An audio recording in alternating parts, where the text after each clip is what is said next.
One indiscriminate day, the world was plunged into catastrophe. People were forced underground and had to rely on the vast subway system to survive. This is how the story of Metro Royale begins. And so, welcome! After the catastrophe, the world was changed forever. New buildings popped up all over the surface, and a myriad of factions no one had ever heard of before sprung forth. The world underground kept developing, growing increasingly complex even as danger lurked in every corner. Some areas even saw the arrival of never-before-seen monsters. To survive in this harsh environment, you must arm yourself and gear up, scour the world for supplies, and eliminate enemies for their loot. Then make your way to the return point and evacuate within the allotted time. After evacuating, you can exchange your on-hand supplies for wealth to purchase even more advanced weapons and equipment. Become even stronger. In times like these, people will do anything to gain an advantage. That's why, when you're out collecting supplies, besides looking out for the various factions, stay vigilant against other players' attacks. If you get eliminated, they'll be able to loot your supplies. However, don't be discouraged. In this place, you'll have like-minded comrades to support you. You will experience the hardships of growth together as you gradually transform into mighty heroes. Are you all ready to face this dangerous yet thrilling new world? Welcome to Metro Royale Rookie Manual. Today, we'll be introducing Metro Royale modes to help you get to know the features and gameplay of each mode. In Metro Royale, there are 4 modes: the Basic Maps Basic Mode and Undercover Mode, and the Advanced Maps Advanced Mode and Assault Mode. In Basic Mode, players can open crates or eliminate enemies in the map to get supplies and loot, then reach the return point to evacuate and take home the loot. Basic Mode can be a great training ground to help players get familiar with the map environment and resource allocation. And if you don't evacuate safely, no need to worry. Although being eliminated in Basic Mode will cause your supplies and loot to be dropped, you won't lose your equipment. Activating Undercover Mode requires an Undercover Agent ID. Players don't need to bring their own equipment, as they will be undercover and disguised as bandits in the map. Bandits in the map won't initiate attacks on players. This allows players to freely travel between different areas, open crates to collect supplies, without bandits getting in your way. But if players actively attack and eliminate a bandit, their identity will be exposed. Do keep in mind that undercover equipment is weak, so stay vigilant against other players. Activating Advanced Maps requires a certain loadout value. Compared to basic maps, advanced maps are more abundant in supplies and have more diverse gameplay. Radiation zones can only be found in advanced maps and are full of supplies, which attracts lots of players. Many enemies are also stationed there, making for intense combat. Players eliminated in advanced mode have a certain probability of dropping their equipment, leading to high risk and high rewards. Activating Assault Mode also requires a certain loadout value. When entering Assault Mode, players don't need to bring their own equipment and will enter a match that is already underway with other players. Enemies in the map won't initiate attacks on players, but players that actively attack and eliminate them will have their identity exposed. Players eliminated in Assault Mode won't lose the equipment they had before the start of the match, and players who evacuate safely will obtain additional rewards. And since advanced maps are abundant in supplies, playing Assault Mode is a great opportunity to cash in on the low risk and high reward. That's it for the 4 Metro Royale modes. Choose the mode that best suits you and enjoy the fun of different modes. Welcome to Metro Royale Rookie Manual. Today, we'll be introducing the Frontline Confrontation map. Frontline Confrontation is a Metro Royale map suitable for rookies. This is where the Steel Front and the Cobras once fiercely fought.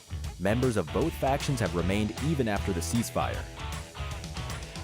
Due to the urban areas of Frontline Confrontation being relatively spread out, there is a lower chance of encountering other players when collecting supplies. The overall pace of this map is relatively relaxed. However, the terrain being mostly flat results in a very open view. Most areas only offer trees or rocks as cover. Thus, you'll need to be extra careful of enemies when moving about and evacuating. That's why many players opt for the underground routes. Frontline Confrontation has 5 underground areas, 2 subway lines, a tunnel, a storage vault, and an armory. Be aware that enemies hiding in the dark underground areas are difficult to detect. Those who wish to safely explore the underground areas should bring a night vision helmet, night vision goggles, or a thermal sight scope to see enemies in the dark. Since Frontline Confrontation doesn't have a radiation zone and urban supplies are spread out, those wishing to collect supplies quickly can go to the underground storage vault connected to Battle Line. After scavenging the surface, head deeper underground to search for more supplies. Furthermore, Frontline Confrontation has 2 password-locked doors, located at Tribe and Yasnaya PD. They must be opened using password letters of the corresponding color. Password letters are commonly found in the file cabinets or file packages. The supply crates behind the password-locked doors contain valuable items that can be sold and are important resource points. Of course, you can also challenge the bosses. Apart from the 2 permanent bosses marked on the Frontline Confrontation map, bosses also randomly spawn. These bosses have high health and varied attacks. Before challenging them, make sure to have enough ammo and consumables. When fighting a boss, utilize the cover of your surroundings or move quickly to dodge attacks. Defeating these powerful enemies provides a chance to get better equipment. That's all for this intro to the Frontline Confrontation map. Go explore it yourself. Welcome to Metro Royale, Rookie Manual. The old Blockade Zone was formerly a military-restricted area, but now 2 evil forces divide the land. If Frontline Confrontation could be considered as a new player's tutorial, then Old Blockade Zone would be their first real adventure into the underground. Old Blockade Zone is more abundant in supplies than Frontline Confrontation. However, accessing the Old Blockade Zone's advanced mode also has a higher loadout requirement. Old Blockade Zone is a dense urban area with tightly packed buildings. While collecting supplies, it's common to encounter other players, so don't let down your guard while exploring. Of course, you can also move around via the underground routes. Although Old Blockade Zone only has 1 subway line, it's vast and complex, connecting multiple areas of the underground. Of those areas, the deserted base is a dark zone. Dark zones have lots of supplies, but are also shrouded in danger. Night vision equipment is a must. Continue following the subway line to reach the Radiation Zone. The Radiation Zone has the best rewards, but also the most risk. It contains valuable supplies, but is full of radiation and danger. When entering, be ready to face radiation and enemies. Besides the fast procurement of supplies in the Radiation Zone, Old Blockade Zone also has 3 password-locked doors, blocking you from some high-value sellable items. They're located in the barracks, snake pit, and the underground garage. Password letters of the corresponding color must be used to open the door and obtain the supplies. To obtain better supplies and equipment, you will need to challenge and eliminate bosses. Apart from the 2 permanent bosses marked on the map, there are also a few points that randomly spawn invasion bosses that provide more opportunities to obtain equipment. That's all for this intro to the Old Blockade Zone map. Go explore it yourself. Welcome to Metro Royale, Rookie Manual. Today, we'll be introducing the Misty Port map. Misty Port was originally a small portside town with a pleasant climate, but a few incidents left it a desolate area that is now restricted. Only 2 major forces remain, competing for resources. Misty Port's main activity area is 1,700 by 900 square meters. It has rich and complex terrain, and although the urban resource points are scattered, there are many zip lines around the map connecting to the subway line, allowing you to get around quickly. Because of this, Misty Port's overall battle pace is quite fast and intense. The 2 boss spawn points act as gathering points for battles. Compared to other maps, Misty Port's underground isn't as dark and night vision equipment isn't as necessary. Although the subway line is very long and spans the entire map, those wanting to quickly collect supplies will have to go to the Radiation Zone, the mine warehouse. The mine warehouse is located in the upper right side of the map. Many mutated enemies lurk there, and the large warehouse lab at the center randomly spawns a mutant boss Variant F who uses fire, or Variant P who spews venom. These mutants guard the warehouse's valuable supplies. Compared to the two previous maps, the high-value sellable items in Misty Port are more common. To quickly get these supplies, you can skip opening crates in the radiation zone and head to the 3 password-locked doors instead. Obtain password letters of the corresponding colors to open them, and obtain the loot within. There are 2 fixed bosses in Misty Port, Firejoy and Fire Roy, that use fire attacks. When challenging them with teammates, spread out as much as possible. Also, be aware that there is chance in each match for the bosses to become reinforced. The bosses can then transform into special bosses that use drones and shields, Handsome Jesse or Handsome Pete. When facing off against them with teammates, make sure to focus your fire. Defeating these powerful enemies provides a chance to get better equipment. That's all for this intro to the Misty Port map. Go explore it yourself.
Introducing PUBG Mobile's Metro Royale.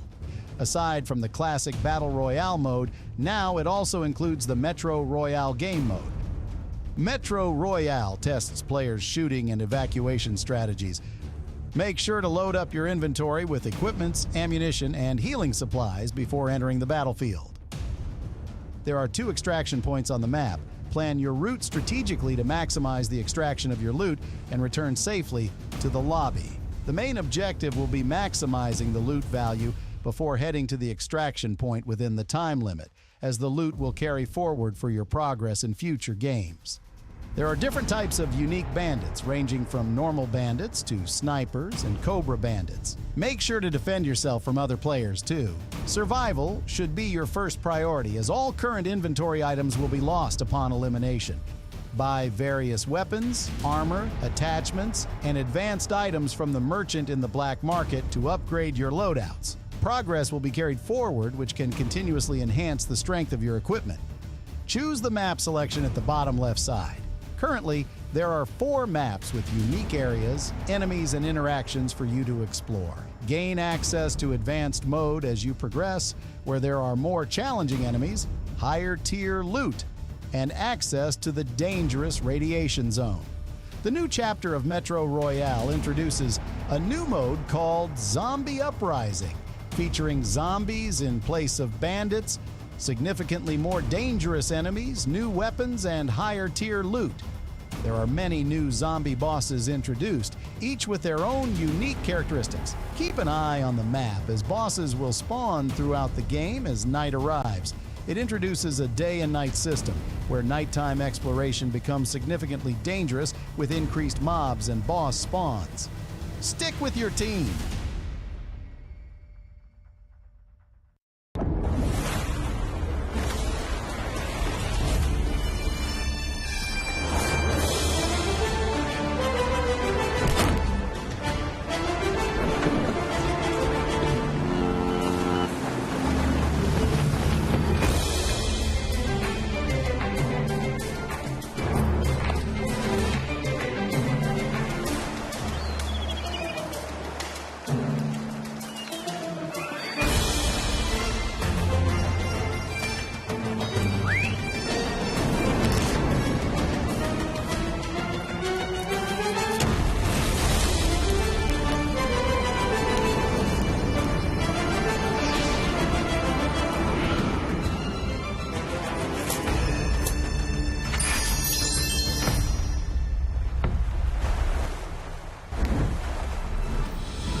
Good afternoon, everyone, and welcome back to the Metro Royale edition of the PUBG Mobile Super League Southeast Asia. And as always, we have the wonderful Choo-Choo to be joining alongside with us. And my name is Contra, as we'll be starting off with some high-flying action here in those Metro Royale bouts. So it's great to be sharing this virtual desk with you once again, Choo-Choo. So how you been doing?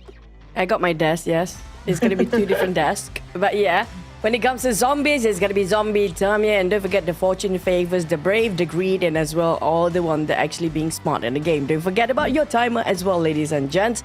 And speaking of which, we're already down to week number 3, which means we're getting closer to the grand finals.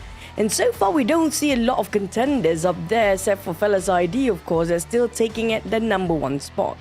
That's right, and I guess like when it comes down to teams that are trying to get closer to some of these numbers are some names like nongYing, Sam9, and a few others out there who are still trying to battle it out. Therefore, this is definitely going to be an important week for them to get themselves that chance to hit right into the grand final. So with that being said, there's only going to be a couple of teams that will be making it through. So I hope that we'll see some pleasant surprise throughout the course of the day. And if you guys are new to this Metro Royale mode, don't worry. We'll get all of you guys covered. We've already gone through the open qualifiers, and now we're in week 3 of the group stages, as we've had a couple of all these weekends that we've already wrapped up with, and the finals is drawing close on 7th September. That's definitely a date that you want to mark and not miss out.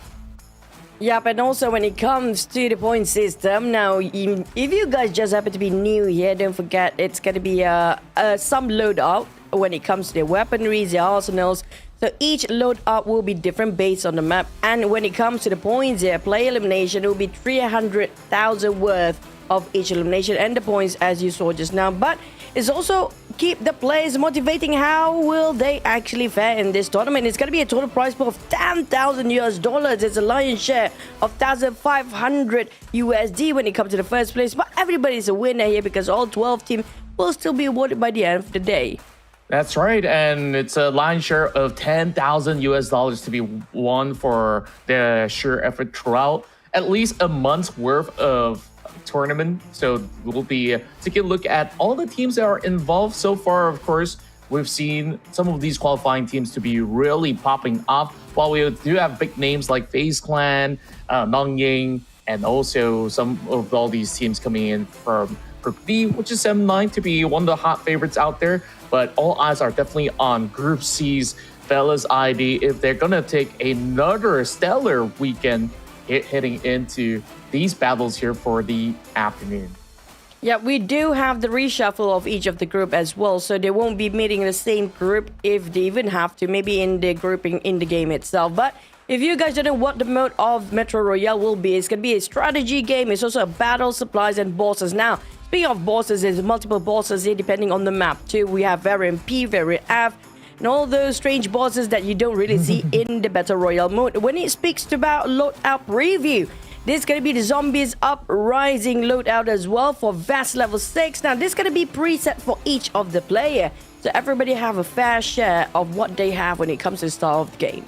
That's right. As much as I have missed out one weekend of action, I've definitely seen certain teams, they just love those early form of battles. Once again, are they going to play it maybe a little bit safer now that this is the most important weekend of it all for them to qualify to the finals? As we take a look at the current bonus point rankings, Fellas is steady at the top with that 40 points. Boom Wolf also sit with 32 points, 27 for FaZe Clan to make that top 3. HLV, ETS, as well as 7-9, they're also closing in with those numbers, but 7-9, they're not exactly in the best spot possible right now because AKG has 14 points, nongYing with 13, so these are some of the names that we'll be keeping our eyes on to see if there's any chance that they can rack up even more bonus points to close off and make it to the grand finals. Yeah, but only 6 teams will make it through the grand finals here, so half of the team will be gone. Now, it's going to be a comeback time for the teams at the very bottom. If they can score themselves 20 points for this week, it's going to be a bit of turn of events if MOMs or MetroMini or MCR, MetroCeria and Team Mantap at the very bottom can actually do it. But for Team Mantap, I say it's going to be difficult based on how much they point actually gathered by 2 weeks prior to this. But when it comes to our group stage, yeah, we have Arctic Base and Misty Port of our maps here today. So it's going to be interesting because we do know Arctic Base is quite big as well. We don't have Zombie Uprising this week. So Arctic Base, when it comes to looting, we do know it's going to be a double-digit millions, which I think the highest was around 18 millions worth that you can gain within one run of Arctic Base. 18 if everything goes super smoothly, but for a lot of all these teams out there, there's tendencies with a little bit of a struggle involved in the early game. So most importantly, they need to get those massive stash of loots. I think that throughout these course of weeks, they have already have some really good ideas of how to navigate around some corners of the map to steer clear away from danger. But late game, we also do see a lot of all these cheat strats coming in where you might actually see certain teams setting up some ambushes to try to steal some of those massive loots. So hopefully we see more of that because that has always get me on the edge of the seat. And I hope that, if you guys are joining in for the first time, you guys would also log in PUBG Mobile and explore this Metro Royale mode, which is super fun, super exciting. And overall, it will test all round of whatever skills that you guys have acquired in the Battle Royale mode. And not just that, it's a bit more in-depth when it comes to compared to Battle Royale. You don't have to think too much when it comes to Battle Royale. Like example here, circles is always going to be the issue. Don't worry, we're still going to have the Battle Royale mode later today, so make sure you guys stay tuned with us because we talked about it. It's going to be the final week as well for Battle Royale mode. But when it comes to Metro Royale, there's so many ways to actually play this game. Speaking of how to get the loot, it's going to be a very different mode compared to Battle Royale because we do know it's all about the looting value. So loot value-wise, there's many ways to play, whether you ambush it for the players in the very last minute, or just go straight for the bosses straight up front, which going to be in the center. You see a bit of a dark area that's going to be the radiation zone that everybody will be aiming for in Arctic Base. That's right, as we will now begin with the random spot for all the teams involved in this particular grouping of A as well as B. So Group C as well as Group D, they'll be sitting back to actually take a glimpse on how some of these teams will fare in this matchup. As we quickly take a look at nongYing, off to a decent start as they are over onto the north point. Good scatter of area to play out for a majority of all these players. So let's see what they could basically make use of this current spacing. While TMP is taking it slowly, and all the other teams are basically traversing into the middle. FaZe Clan being one of the fastest ones to try to get their way into Missile Silo. Yeah, Missile Silo will be the radiation spot where they have the most highest value when it comes to this map. And not just that, the boss spawns also will build there as well. Now, speaking of which, we want to see if there's any exit extraction point coming out on top of Missile Silo. If there's one, we're probably going to have more than one team going into the center here. Speaking of going early, FaZe Clan will be one of them as well. And we're going to have to wait and see will they bump into any other teams at all, because there's going to be only a couple entries into Missile Silo too. So there's also detecting or the tactical route where you can actually gatekeep all the teams that are coming out of Missile Silo if there's no extraction point on top of Missile Silo. So that's one way to play it. Or if there's one extraction point on top of it, everybody will want to go there because that's going to be the easiest way out as well after you're done looting. Yeah, this is where teams will really have to be concerned about their exit strats, because there are times where throughout the passage of the underground, certain teams will just blockade the area so that they can reach that extraction point as well. But for now, it's a worry for the next couple of minutes, because right now, FaZe Clan have arrived to the radiation zone as they're hoping to gather plenty of stash right here, right now. But nongYing, they're on the other corner already. So this is bound to get pretty interesting between these two Thai squads. nongYing, well, they are known for getting those eliminations early on, so we can expect they are not aiming for looting so much. When it comes to week number 2, just to fill you the gap and fill in the blanks right for Contra. Now, last week, nongYing actually changed their tactical plays when it comes to the last day, and they actually go for a looting phase instead of going all in for the fight. So, I mean, it might be a change of tactical order, or when it comes to the approach of the game mode here for nongYing this time, where we're actually looking at nongYing going for the loot phase instead of the fight. So I assume there might be an extraction point here, possibly. There's a lot of teams that want to just venture into Mr. Silo all the way. Yeah, I guess that it's due to their current position in the total bonus points that was being acquired, where nongYing definitely needs as plenty of points that they can get on each respective rounds, where they are not willing to take some certain risks that will see them getting 0 points, while even Boom has also made their way into Missile Silo. 3 of all these teams who are partnered in their own PMPL regions have already gotten pretty much the hang of getting into some sort of altercation at the very least, so they'll be very well aware. But we're already getting shots over onto nongYing members as FaZe Clan is playing this form of an ambush. But with Boom in between, they could just third party into this equation. But they're staying still, not really revealing too much, but they also have to deal with some zombies that may make their way past. Now, interesting enough, Martin later also does have PMCL to play out. Same goes to, some of all these other players that will also get some sort of spotlight. Now, I really do wonder what's FaZe Clan's approach here, because these two teams are getting in the way. Yeah, but these 3 teams actually will love to have a fight after this. And whoever wins between these 3 teams will actually get the most loot out of this if they keep on looting for each of the teams that is quite nearby. Boom, Fuya spotted out one of the players of FaZe Clan. Now, this is going to be trouble brewing for FaZe Clan, especially since Boom actually get to engage first. They definitely know the entire crew of FaZe Clan will be around here. They do have the spot inside and indoors of the warehouse. Even got themselves the 2nd floor as well. So when it comes to elevations advantage, they do have it in their hand for Boom. But how much did they score in a 4.5 mil? When it comes to player value, I assume I Am Juggle probably will be the looter and the pocket for the team of Boom. Yeah, and they're definitely taking the best spot possible at the moment to not only dictate the battles later on, but they've already gathered at least 4 mil. If they want to bail out safely, they just have to wait out for a clear passage for them to move out. But for most part, I think that these teams, they're eager to take on at least 1 squad before they go.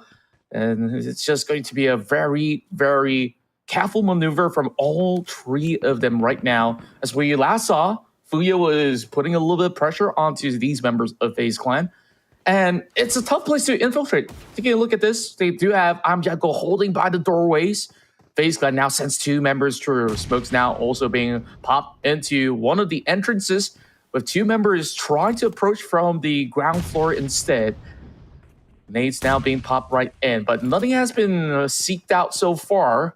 It will definitely take a while before we eventually get our first knock of the matchup. And You know, for the most part, well, every player is still staying alive. Moms, they only start with 3 players in this match. Well, it's kind of normal these days. I assume some of them can make it through in the last minute too. But for FaZe Clan and nongYing and Boom, now nongYing staying out of this equation here right now, not taking any part of the crossfire between FaZe Clan and Boom, but I am Juggo. Almost worth 8 million. He got knocked down. There's gonna be trouble brewing on the side of Boom right now. FaZe Clan, how do they respond to this? They get some trade-off between these two teams. But for Zhao, it's not going to be a problem at all for him to actually revive on Kim Tony. I'm waiting for nongYing to make some action because Godot seems to be quite nearby around the corner. Around the mini-map, we actually can see him.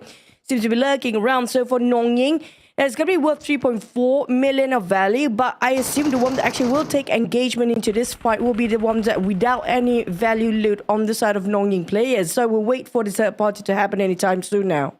Yeah, if we are already being taken now, this is not going to be a good start for the side of Boom. Though you did mention that perhaps they already left the player without much loot to be carried to just try to hold line while the rest of Boom try to reposition for the moment. James is being sent out to keep a watchful eye onto the members of nongYing. So it's a good plan coming from FaZe Clan as he will be staying on the outdoors. SO Zip also squeezing by. It really seemed like Prime is also making their way into this missile silo area. Got up now. Cracking the code, trying to look for a little bit more loots while the battle will commence onto the tunnels instead. Raze now dealing with the MTP with one knock. Noel's on the ground, but there's plenty of Molotov as they will be able to find 3 members through the efforts of Ray. And this is a true collateral with him acing out an entire squad. Obliterated the entire crew of Team Mantap. Unfortunately for Team Mantap, it's gonna be another round going down the drain without any points at all with 4 eliminations. All 4 players ousted. Well, Boom, they definitely scored 1.2 million value worth of eliminations here just now, despite they only have left with 2 players. But value-wise, I mean, Boom, since their pocket's pretty low themselves with 2 players ousted just now, that's going to be 1.5 million worth of value. But surprise, surprise, we have some snake and crawlers inside of the tunnel. Speaking of snake, how sleeky and sneaky can they get? I'm not too sure if this will work out, but it'll definitely be very interesting because Boom, and they're still around these underground passages. And if they're not careful enough, Prime, they should be the one to take those juicy numbers off of the hands of Boom. You know, it's just very unfortunate for Boom Esports that they lost these 2 members and their value has decreased all the way down to 1.6 million at the moment. Look at how careful they are. Like, imagine this slow crawl into Missile Silo where they still have to loot up. I'm not sure if they have too much of a time because there's only about 10 minutes on the clock. So they barely looted. They've only got 600K in their pocket at the moment.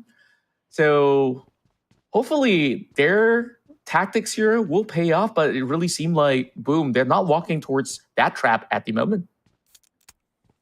Why would you want to loot if you can just steal and snatch it away from another team? That's what Prime is aiming for. And we saw Boom did exactly what Prime is planning to do last week as well. So I'm not surprised if that's the case, right? Like I mentioned before, there's so many ways to play this Metro Royale mode right now. Whether you want to go for looting is fine. It looks like you're going shopping in the mall. But if you don't feel like looting for the day, you don't want to lurk around, just want to go for all actions, well, they can just gatekeep in the exit route, but it depends on which gatekeeping and which direction they're going for the gatekeeping, because there's so many entry in and out from Mr. Silo as well. And speaking of even the extraction points, there'll be multiple of it. So it's down to a gamble when the teams try to gatekeep these teams from going out. I don't know about Prime, but I don't see them anywhere near nongYing right now. Yeah, so they're taking an absolutely different passage. nongYing will steer clear away from danger. I believe that they should be good enough to book out of the game, despite them only having 6 mil at the moment. It is currently the highest at this point. So perhaps their game plan right now is just to play by the outskirts now that they're pretty much done and dusted with the missile silo areas of play. But for MetroMini, though, these two players are just scavenging on the outskirts, hoping to at least cash out on close to 1 million if they could. But on the outskirts, you don't really find too many high-value numbers out there. So it's going to be tough for Chiao and the rest of the squad. But boom, it seems like they're happy enough with this 1.6. So they will cash out rather early than to stay put for too long. Speaking of too long, Boom, it's taking some time for them to rethink about the exit route for the extraction. Well, they found themselves a couple of extraction points across the corner, so I think it's going to be okay for now. But we didn't hit our night time yet. They already ejected Pyro out, so I assume that's going to be the high-value player, over 1.5 million possibly on the side of Boom Pyro just now. But for Raze, he knows where the extraction point is. All he needs to do is just trying to just make the best value out of this. Probably going to get a couple of last-minute looting or even some bosses. I don't know if he can actually take down one boss by himself, but it's going to be quite a risk since he still holds some value when it comes to the last player of Boom that we last seen. But for Prime, we don't see a lot of actions yet. Now, despite we saw them snaking, I assume there's nobody else inside of Mission Silo right now. Missile Silo right now, so I don't know what they're aiming for down there. Yeah, that's where I'm really curious. You know, last we saw it was nongYing as well as FaZe Clan, and nongYing has already left that vicinity. Perhaps FaZe Clan is still scavenging around. We shall see in moments' time, as currently FaZe Clan is the team with second highest value of 4 mil at the moment, while Winata might be able to actually spot a couple of these straggling members out there in the field. That's the sole unit of nongYing at the moment. He's taking a look at the extraction point. Perhaps he's hoping to eventually take them out on their exit. So back towards the rest of nongYing, though, we have G9 who have been able to just move past very safely alongside with the entire crew. Goddard, he's the first one to be extracted, whereas there's still significant numbers being carried by each respective members from the side of nongYing. You saw some casualties down this road, so this is where nongYing is feeling rather worried, perhaps, that maybe this won't be all too safe, so they will still keep their eyes very closely. And indeed, FaZe Clan is still in Missile Silo, so there's still a chance that we might see that battle taking place. But for Prime, they haven't really gotten too much, though. Are they really planning to stay on the outskirts for the whole time? I think they're probably trying to find teams to just eliminate them on top of the extraction points. That's going to be the whole plan all the way. But unfortunately, they didn't bump or collide into another team. So, I mean, one team ejected out, one team be eliminated. What's left right now is not going to be enough for them. It feels like nobody will actually pass through Prime. So, well, the boys gotta have some plan B. If not, they were probably not going to go out from this map with enough points by the end of this round.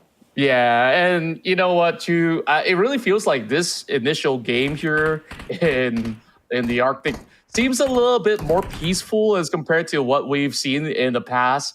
I guess it's just pretty much a good warm-up for them to have a steady pacing heading into the upcoming matchup. So we shall see later on when it comes down to how they will manage in Zombie Uprising. Naeem from the side of Prime, still trying to at least seek out if there's going to be any opportunities for a catch. But in such a fast field with some players already being ejected as well as some areas of play being so scattered, it doesn't seem like there's going to be all too much to be gained here. But Sui Boy, he just walked right out in the open. And Esozip just takes that one down for free. So that's going to be the first elimination, it seems, as Martin is going to be the one to secure it. But when it comes down to the rest of the points that's been gathered, I think that they're in a really good spot. I think that was just slightly a battle of extraction points. That gives away the position too for the side of nongYing just now. Ooh. Speaking of time, we only have 4 minutes left. So it's a compulsory for these guys to find an extraction point. And they might actually, well, Prime is worth waiting for. I think it's going to be a showtime and action time for the side of Prime. Now, all the wait finally being fruitful, but can they actually fight against FaZe Clan firepower? This is what we have been waiting for, and Tony's already being heard right now on the footsteps as immediately getting taken down. Oh my goodness me. How much is in the bag? We'll find out in a moment's time. Now it's only down to Sakura. Can Sakura pull this 1v2 off? And maybe it is going to be a smarter plan to look for an alternative extraction, but the nades are flying in. Stone Cold right down below. It's going to be hard for Sakura to actually spot them out, but Sakura so far has been able to take 2 players down and pretty much eager to still continue with the battle, throwing whatever's in his back at the moment. Bangapo, he might be the one to eventually get some good angles off as they are trying to push through, but this massive stone is not really giving them a clear vision, and also Sakura slowly peeling back. But are they really going to commit? It really feels like Sakura wants to take this fight. Well, they've barely got enough extraction points for those teams here right now. Like, you know, they have to force a fight here because no time to find a new one for FaZe Clan, for Sakura especially. It's going to be a bit of a risk, but he has to take it either way. Bankapo got chipped down just a tiny bit. It's going to be the battle against the wall here, but it's going to be 2v1. Numbers-wise, it's not great for Sakura, but he has to do what he needs to be done. He's the last member remaining for the FaZe Clan, and they are in negative the moment one of their members being finished off just now. So for Sakura, it's do nothing or just do something about it. Die for something or live without anything. Prime, on the other hand, their reunion will commence once more because 2 minutes on the clock here right now. All the teams of Prime need to be ejected out. If not, even the eliminations will not be counted for the points by the end of this map. These guys are absolute pirates. They managed to FaZe Clan to be on that negative. So it's just really devastating for these members of FaZe Clan, but Prime, they basically stood by on their tactics to just wait out for these teams and will be able to just pull in more than 1 million points, good enough to settle for third at the very least. So this should be pretty much the conclusion of the event, as we will see Prime to be making it out close to 1 million. So not too shabby after all for them to kickstart this match of the weekend. So with that being said, there's only about a couple more players coming from nongYing as well as Boom to be ejecting out of that, and it should be concluded in moments time. Yeah, for Prime, there's going to be one last player. I mean, we do know last time we saw Prime, before they even start ambushing into the extraction points, it was pretty much like 500,000 most when it comes to the total value. But look at how much they actually brought up the numbers the moment they managed to finish out one of the FaZe Clan players.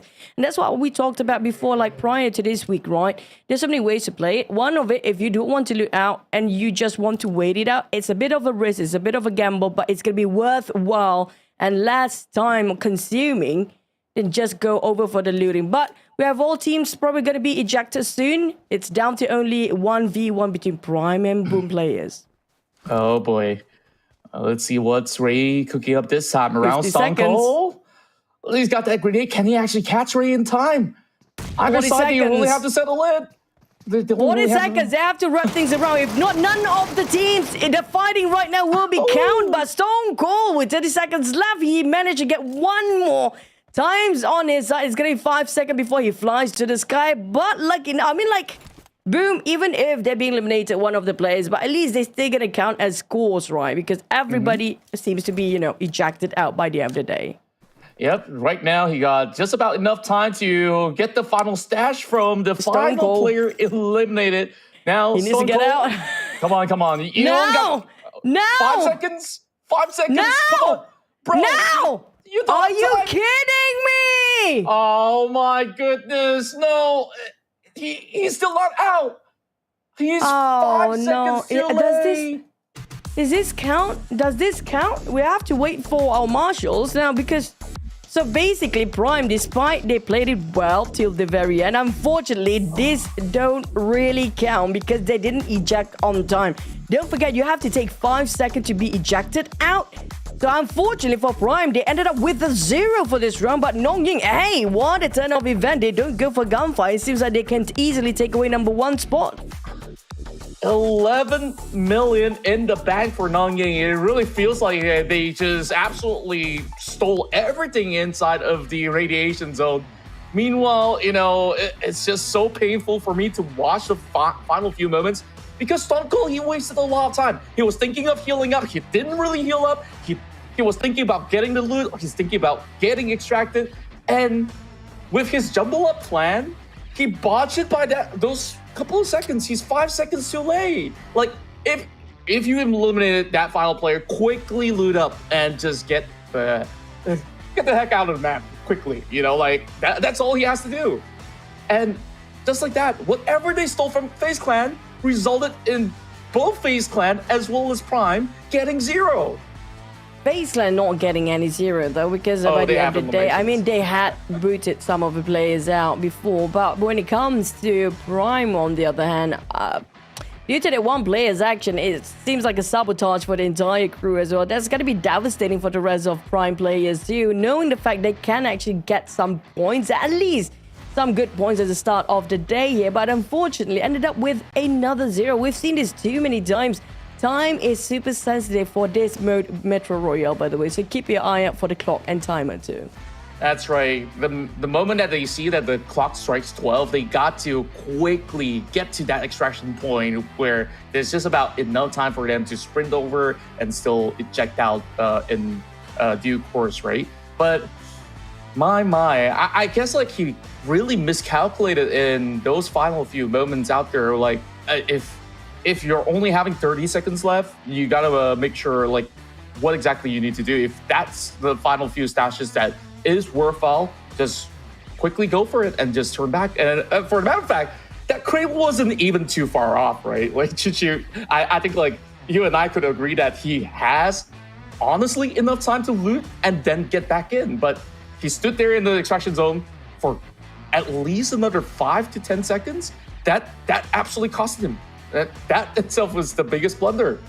Yeah, every second counts, and the best time to actually extract out like the last minute of the more, you have to have at least 10 seconds on the clock. Now, we do know that there's 10 more minutes on top of the clock, but when it comes to esports mode of Metro Royale, whenever the clock struck at 10, everybody have to be already ejected out from the map. If not, none of any of the points are collected. Even those eliminations will not be counted as anything at all, so everything will go down in vain. So on the side of Prime just now, we know if he actually ejected himself out before 10 seconds, the least amount of time he needs is another extra 5 seconds, right?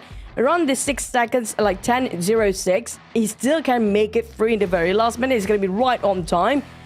But he dilly-dallied a bit when it comes to, hey, I want this, but I see that color. He got, confused with the time as well. He probably did not keep track well with the timing, because you have to add in another additional 5 seconds before you can actually fly out. So that 5 seconds do count so much in that very last minute too. Yeah, and sometimes, being too greedy about these situations may not actually pay off any form of dividend. So once again, we will have to see these teams improve on keeping watch with time. I think like that is going to be the most important portion of playing this Metro Royale esports mode, because usually you'll get that 30 minutes, but in esports mode it's only 20 minutes. So it's action packed, it's fast paced.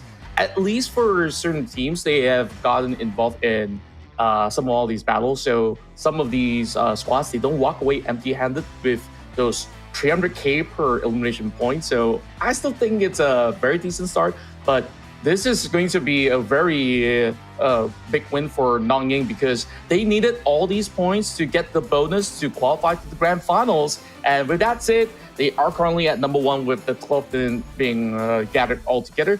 Boom comes in second place with 3.5. Meanwhile, FaZe Clan with 600 due to the 2 eliminations that they've managed to get around the areas of the radius zone.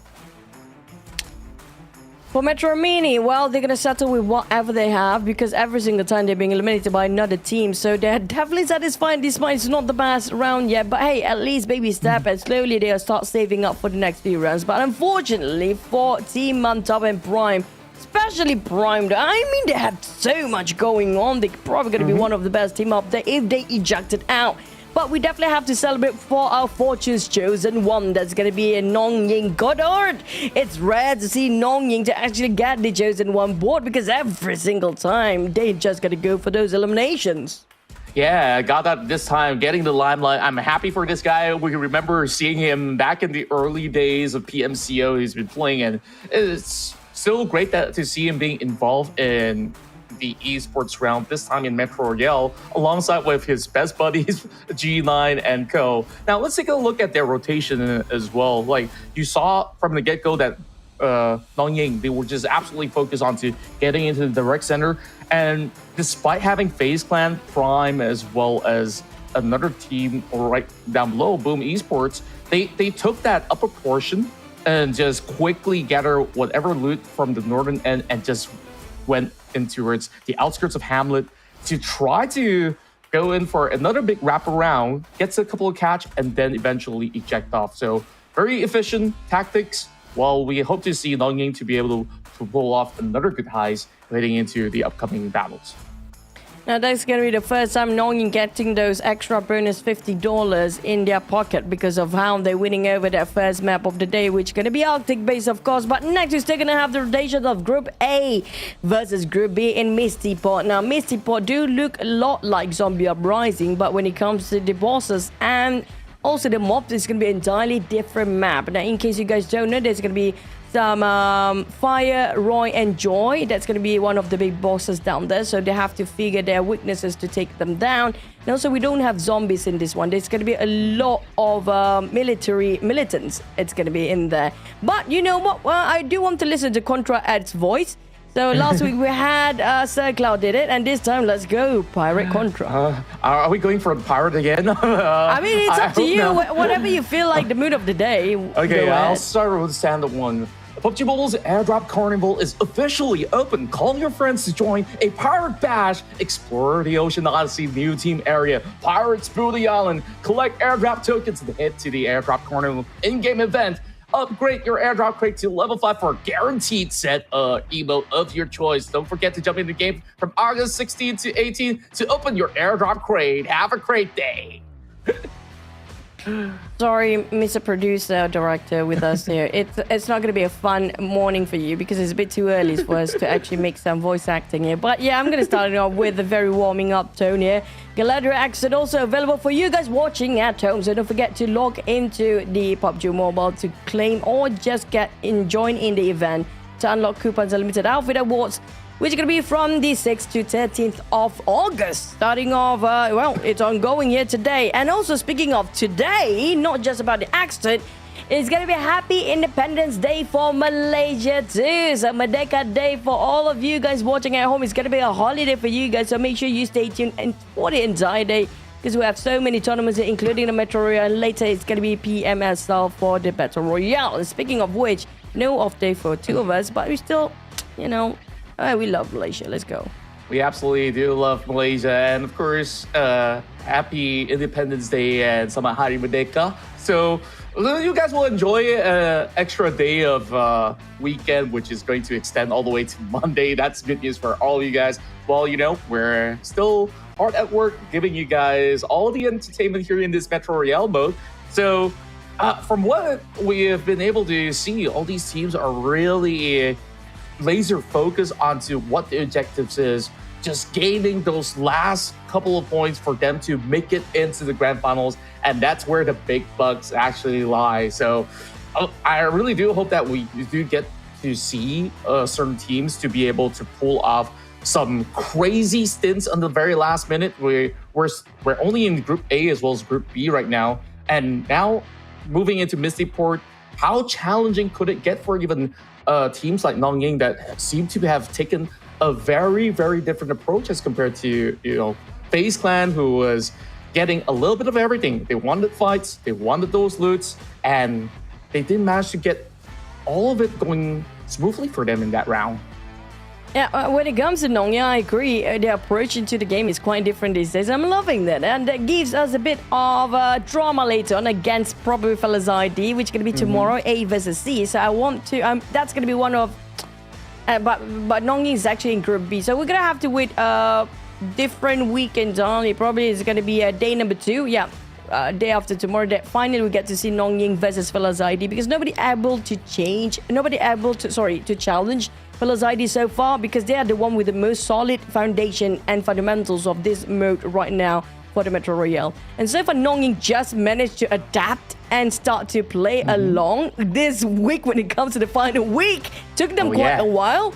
So things will probably change when it comes to the grand finals later. So we're probably going to have a sneak peek into the future of the grand finals based on tomorrow's performance when nongYing will meet up against FaZe ID. That's right. I can't wait for that to happen. But of course, today we still have a lot of all these stacked teams coming from other groups as well. Coming in from Group C, Group D, which will have their own battles later on into the later stages of the afternoon. So for now, of course, this final bout between Group A as well as Group B, we have seen those hard-hitting units like FaZe Clan, Boom, and despite nongYing having that capability, they are not willing to take any risk that is going to cost them heavy casualties. So this is definitely them wanting to move in for the grand final run and earn those big bucks and really converting the Metro cash to what they could spend in real life. So we'll see what will happen when they do clash with FaZe ID tomorrow. But for what it's worth right now, Misty Port is going to be pretty interesting on what it does have to offer, looking into how certain teams they actually do bump into each other rather early from time to time. But I believe that throughout the course of these 2 weeks, they have been able to make certain adjustments. So you could now see a safer approach coming in from the vast majority of Group A as well as Group B.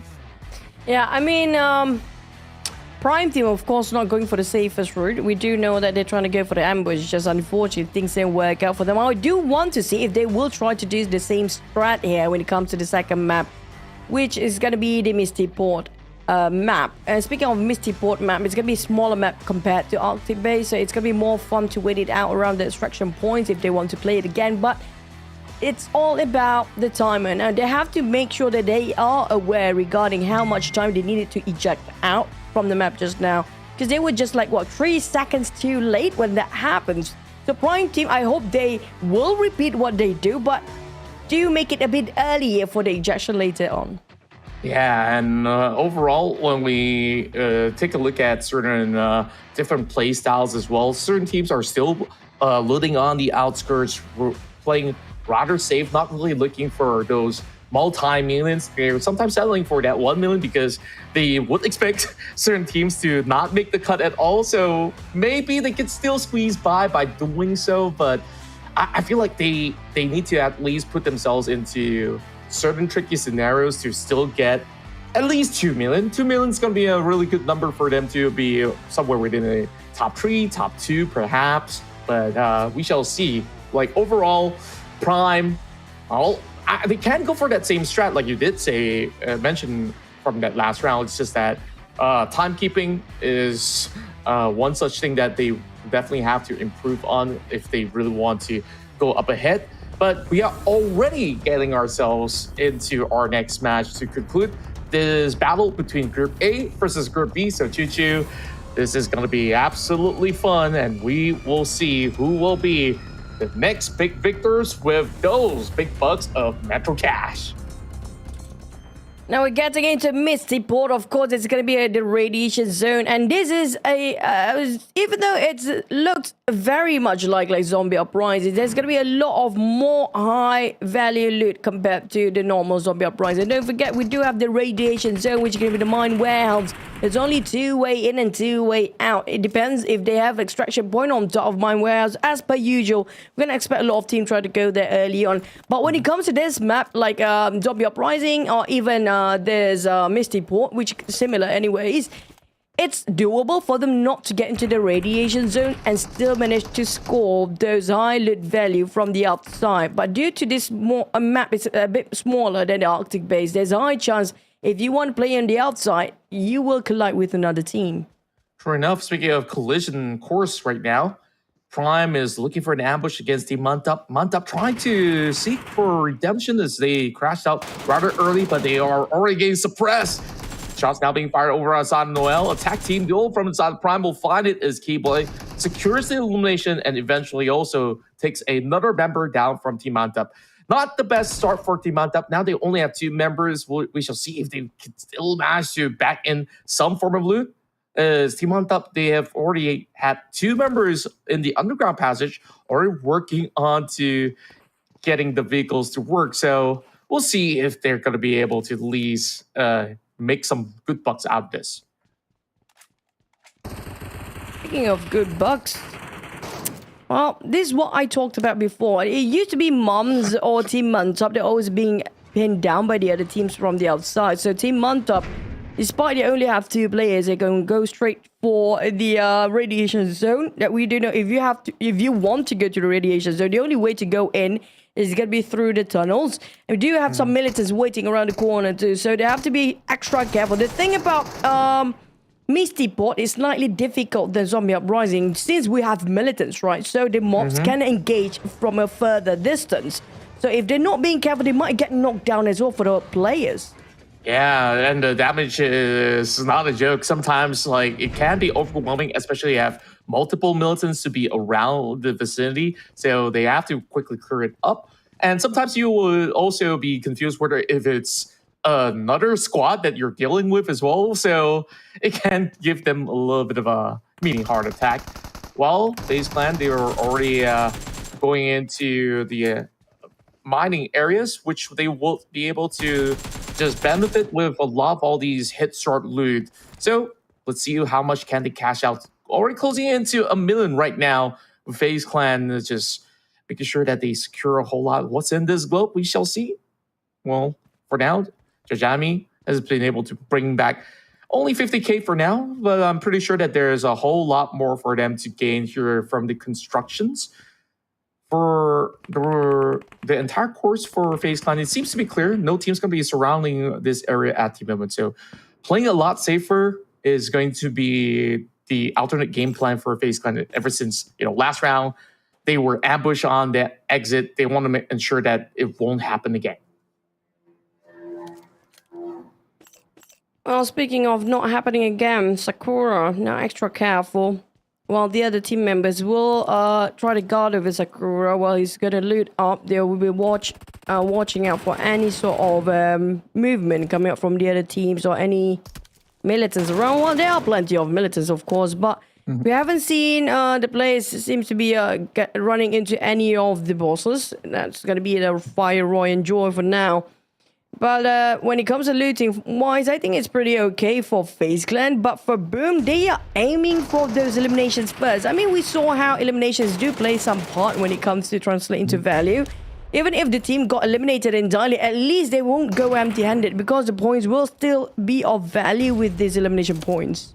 True enough, right now, lots of deathflates are being thrown out towards the side of MetroMini. Though they're playing in a very defensive maneuver now, Boom is going to slowly cut right through this sector of the compounds, not really having the best of time as they're slowly getting chunked out, as there's going to be responses coming in from Beaky. He does get the knock. Beautiful work, but there's still Amjago to hold the flank. We are also securing these knocks as 2 members are already down. Make it 3 for MetroMini. I believe there's only 1 player left, and that last player is still around these corners, now being spotted out. So this will be a total annihilation as Boom secures 1.2 mil in the form of elimination points. Comes to Jago. This time it's not holding the most value. I think they changed their role based on the players. Probably Pyro going to take away the most value of all the players of Boom. Now, the moment they found themselves some extraction points, I assume Pyro will be ejected out in an instant. So they won't actually sacrifice him, or maybe not wanting to risk his positions too.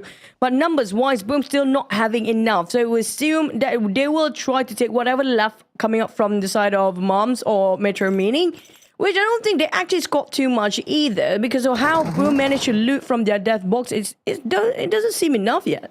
Yeah, it's just a couple of all these low-value loot as well as mid-tier loots for the moment, because they've been playing on the outskirts. They haven't really passaged their way into the mines overall. Meanwhile, nongYing, They have always looked for big ticket items, and we are currently seeing them scoring about close to 2.5 million at the moment.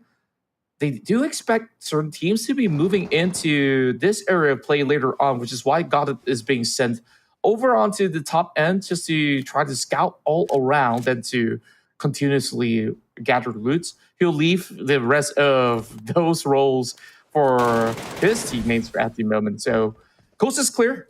We expect nongYing to pull off another massive run so long as they are not being ambushed throughout the course of battle. And of course, at least for Boom Esports, they secured themselves 1.2 million from that elimination point. So they are still slightly ahead of FaZe Clan, but FaZe Clan is still gathering plenty of numbers out there to try to match nongYing. So still more work to be done there by Boom Esports.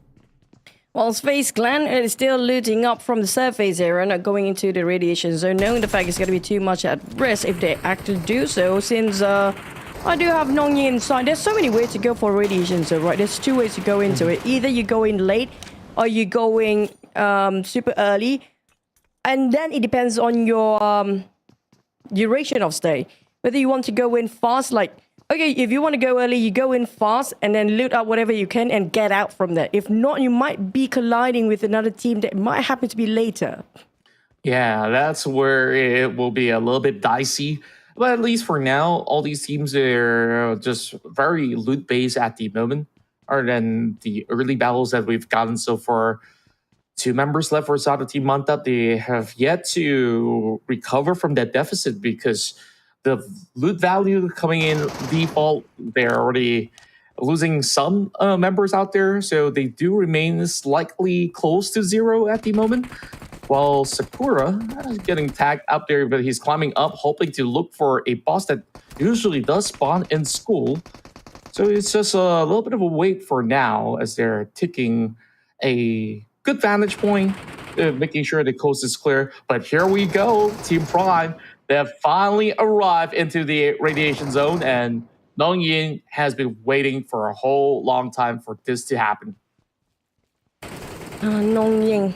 The thing is, do they really wait or they're actually planning to go out? Because Prime right now are just going to go for ambush all the time. Now, extraction point-wise, I don't know if there's any available around here corner. But it's going to be nongYing. We do know how well these guys, when it comes to Battle Royale, they are one of the legends out there. So they definitely can view without any problems. Despite we have some smokes and fog, the green fog will make it difficult for them to visualize the other side of a team. But they're doing it pretty okay for nongYing. Yeah, they definitely have the best spot possible over the top end of the warehouse to be able to seek out some position of Prime members all together. Stone Cold is going to be the one that pushes out versus Zip. Esso soaking a little damage, but he will just pull up ahead and will eliminate this second member from the side of Prime that's pushing through. Now, 2 more members remaining, and Prime, they just arrived to the scene there. They haven't even gotten themselves into any form of loot, and the nades are perfect. And this is a clean 4-pointer for nongYing. Zip just tossed a golden nade, and not just that, this is also a good time for Prime loot to be looted up by nongYing. So basically, it's like Prime willingly giving away their own looting. And also, when it comes to loot value, I think it's going to be more than enough. nongYing might actually hit the 10 million mark by end of this round if this keeps going on. And another team, if they want to challenge, they have to think twice. Because first and foremost, I want to see if there's any extraction point on top of where nongYing's at. Second, if there's one, so we're going to assume another team might actually try to cross path it again, and that might be the case for nongYing to push the numbers up. Yeah, we love seeing this form of nongYing where they weren't just playing super safe like they did back in game 1. This time, they were ever ready for all the battles that could potentially take place in the radiation zone, and they just absolutely gave no chance to Prime to even loot up. And it's back-to-back bad rounds for Prime because they did not manage to extract in time, and now also suffering a deficit with only 2 elimination points, so they can only afford 600k to cash out in this span of round itself. Meanwhile, for FaZe Clan, though, they're the only other team here that can match up to nongYing at the moment. Of course, not discounting Boom Esports as they are still having at least 9 minutes to try to make something work. Perhaps Boom might want to consider going for a fight to close off and steal some of all these loots away from either FaZe Clan or nongYing. So let's see what exactly the game plan is for the Indonesian side. FaZe Clan, nongYing. I do want to see if they happen to be clashing, because that's what happened to Boom last week when they actually snatch away some teams that kind of cost them a lot when it comes to loot value wise. They managed to bump the numbers up within like 5 million by obliterating the entire crew or leaving only one player left. So if that's the case again, and these teams happen to be bumping into each other quite early, including Boom and even Team Mantap. Team Mantap don't actually have enough yet. They are in negatives, but hey, at least they scored something by the end of the day, as long as they eject themselves outright. Yeah, true enough. Where, they've already managed to spot out some eliminations on the feed, so they will still think that, hey, if we eject now, maybe there's still potential for them to be hopeful for a top 4 finish. So we'll have to see still, because Team Mantap, they ejected out, and the last I saw, one of the members were carrying less than 100k. So I guess it's just going to put them into a certain position with a little bit of points. But FaZe Clan are already sending one member out at the very least to guarantee some numbers to be put up into the scoreboard later on. Ooh, here we go. nongYing setting up against Amjago, who's sending up this card right on the open field.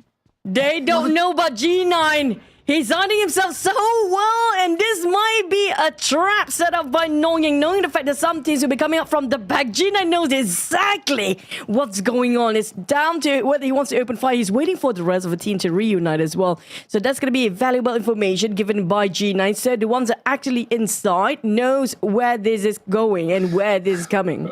Oh boy, they're in for a treat right now. Martin's on the other end. So it's really down to Martin. He's also hiding into this corner. So probably we might actually see this flank come into fruition for the rest of nongYing. But Ray's being absolutely careful as well. The thing about Boom is they're always ready to take on these battles. So we'll still see perhaps there will be good exchanges. But Boom. He's been prepped already by nongYing. Look at that. They know that. They exactly know that. But for Boom, they kind of curious if nongYing kind of prepared for them. But G9, he can make a surprise attack from the back. But I have to wait and see, will G9 do it? Or will Boom? They heard those pins taken out from the grenade just now. That's why both teams are pretty much have their guards up. They are on stage, but the surprise attack from G9 will change everything for nongYing. Yeah, they're also receiving all these chip damage, and it's good to see all these Titans at work. Now, Zhao Jian also butting in. This is where they all get turned into dust. While the first knock goes through, Boom Esports could still find a way to recuperate, but take a look at Zhao Jian. He's also taking a look at G9. It's flanks after flanks after flanks. Enso's goes down, though. Oh, it's a collateral damage upon Boom Esports. Things are not looking good for the Indonesian side with only one member remaining. nongYing, they will have members surviving to tell the tale, but they will have to deal with FaZe Clan. Oh, man. This is from bad to worse. They thought they already cleared the rest of Boom just now. They have no clue they're being played later. Just how they played Boom just now. It's back to the side of nongYing that get their karma hits back. But here comes the rest of FaZe Clan already inside as well. And one of them ejected out, so they will have one member last compared to the side of nongYing. But Godard, SOZ, and Martin seems to be a bit busy, managed to clip down on Sakura. But we're waiting inside of Thermal. But unfortunately, they lost SOZ. He cost quite dearly for the team since the numbers instantly went down. Yeah, it's going to be hurting some of all these chances for them to really be at the number 1 spot. So it's really down to whether if nongYing can win these battles. And FaZe Clan, they're holding up to the upper portion of the warehouse, having some good bird's eye vision over onto this corner. And here comes Martin, managing to eventually deny any more advancements coming from Zhao Jian that has been so sneaky, just like G9. But we go back into the mix of the battle. nongYing still holding the upper hand. And as a matter of fact, they now score 8 elimination points.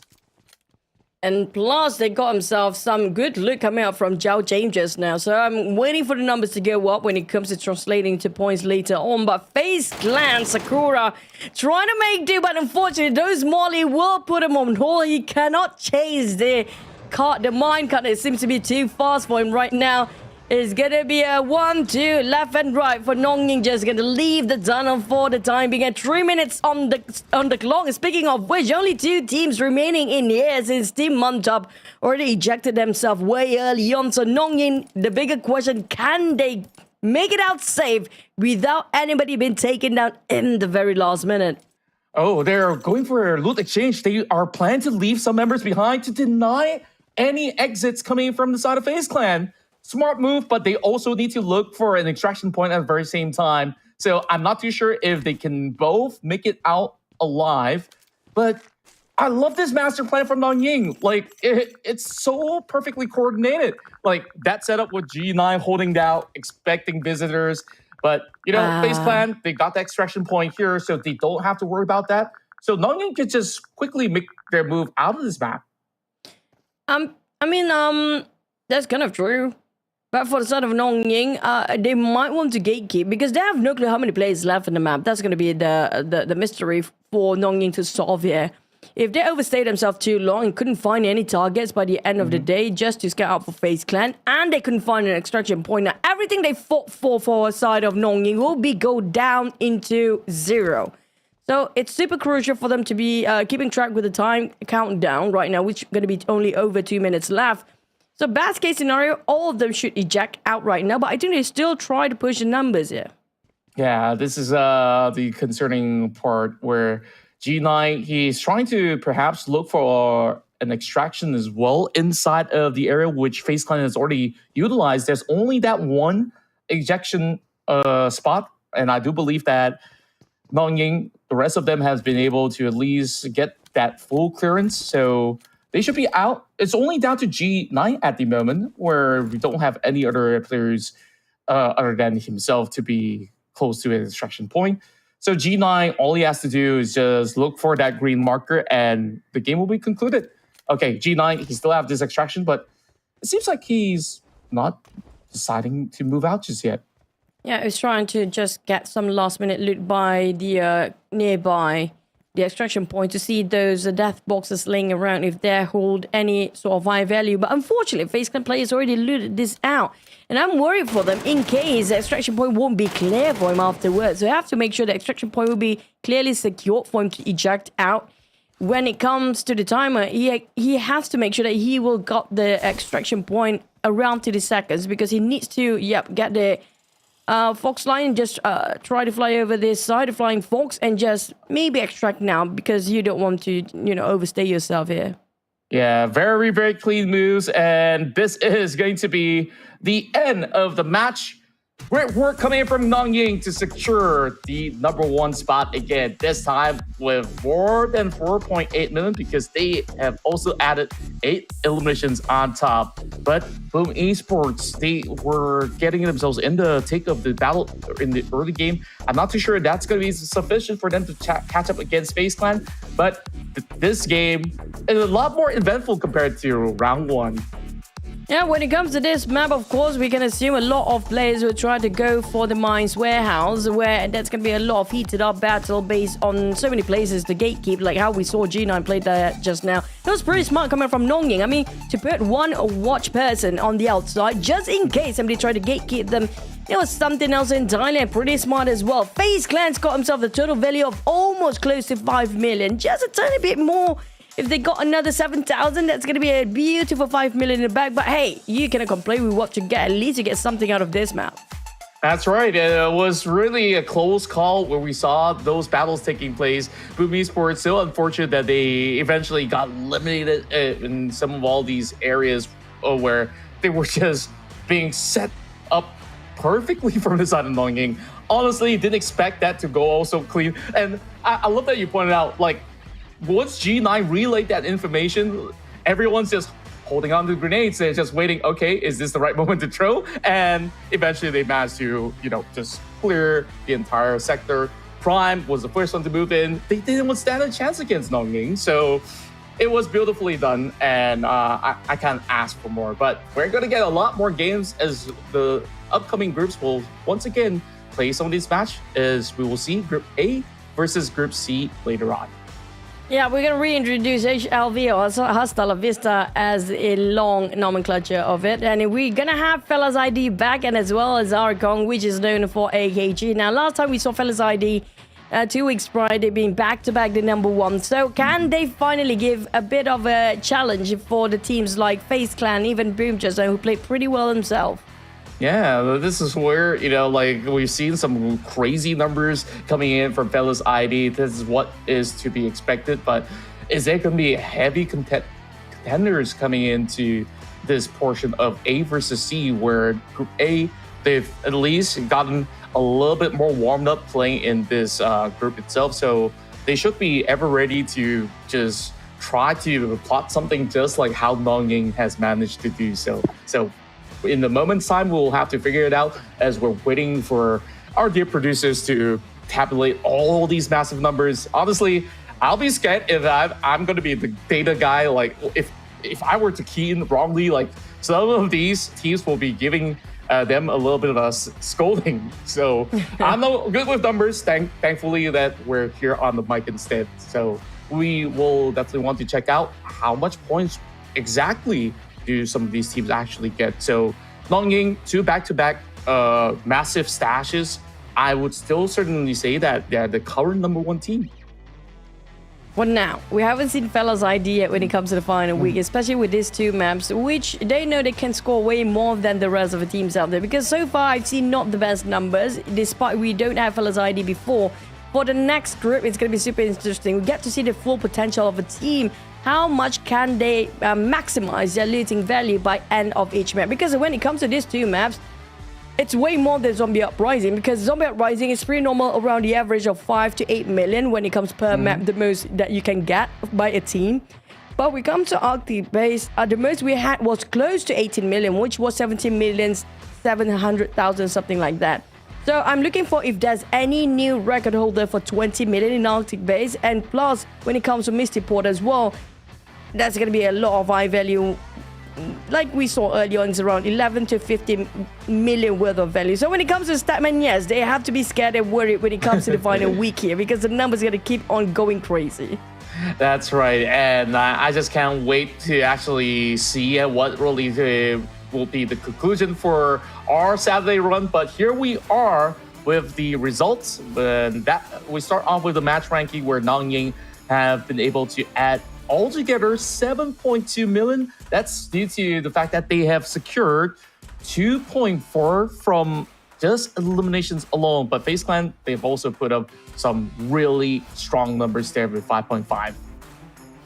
Well, at least the Mantap do ended up with some points down there. Well, the sad case of MetroMini, I mean, MetroMini, they always played like the fundamentals, like based on textbook Metro Royale. They're going to go for looting, they try to play it safe, they try to play as peaceful as possible.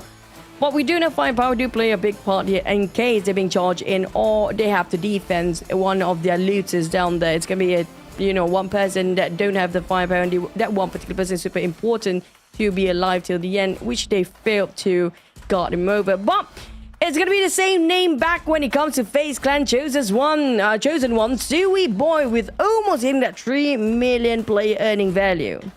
Yep, and he's always the guy that makes bang for the team. So glad to actually see him safely looting up throughout the course of the battle, and FaZe Clan have been able to rely on him to really put up with the vast majority of these numbers out there. And overall, FaZe Clan, they have been playing very efficiently for the past 2 rounds as they hold the second position in the overalls throughout these 2 maps that has been played out. Now, let's take a look at how nongYing does it.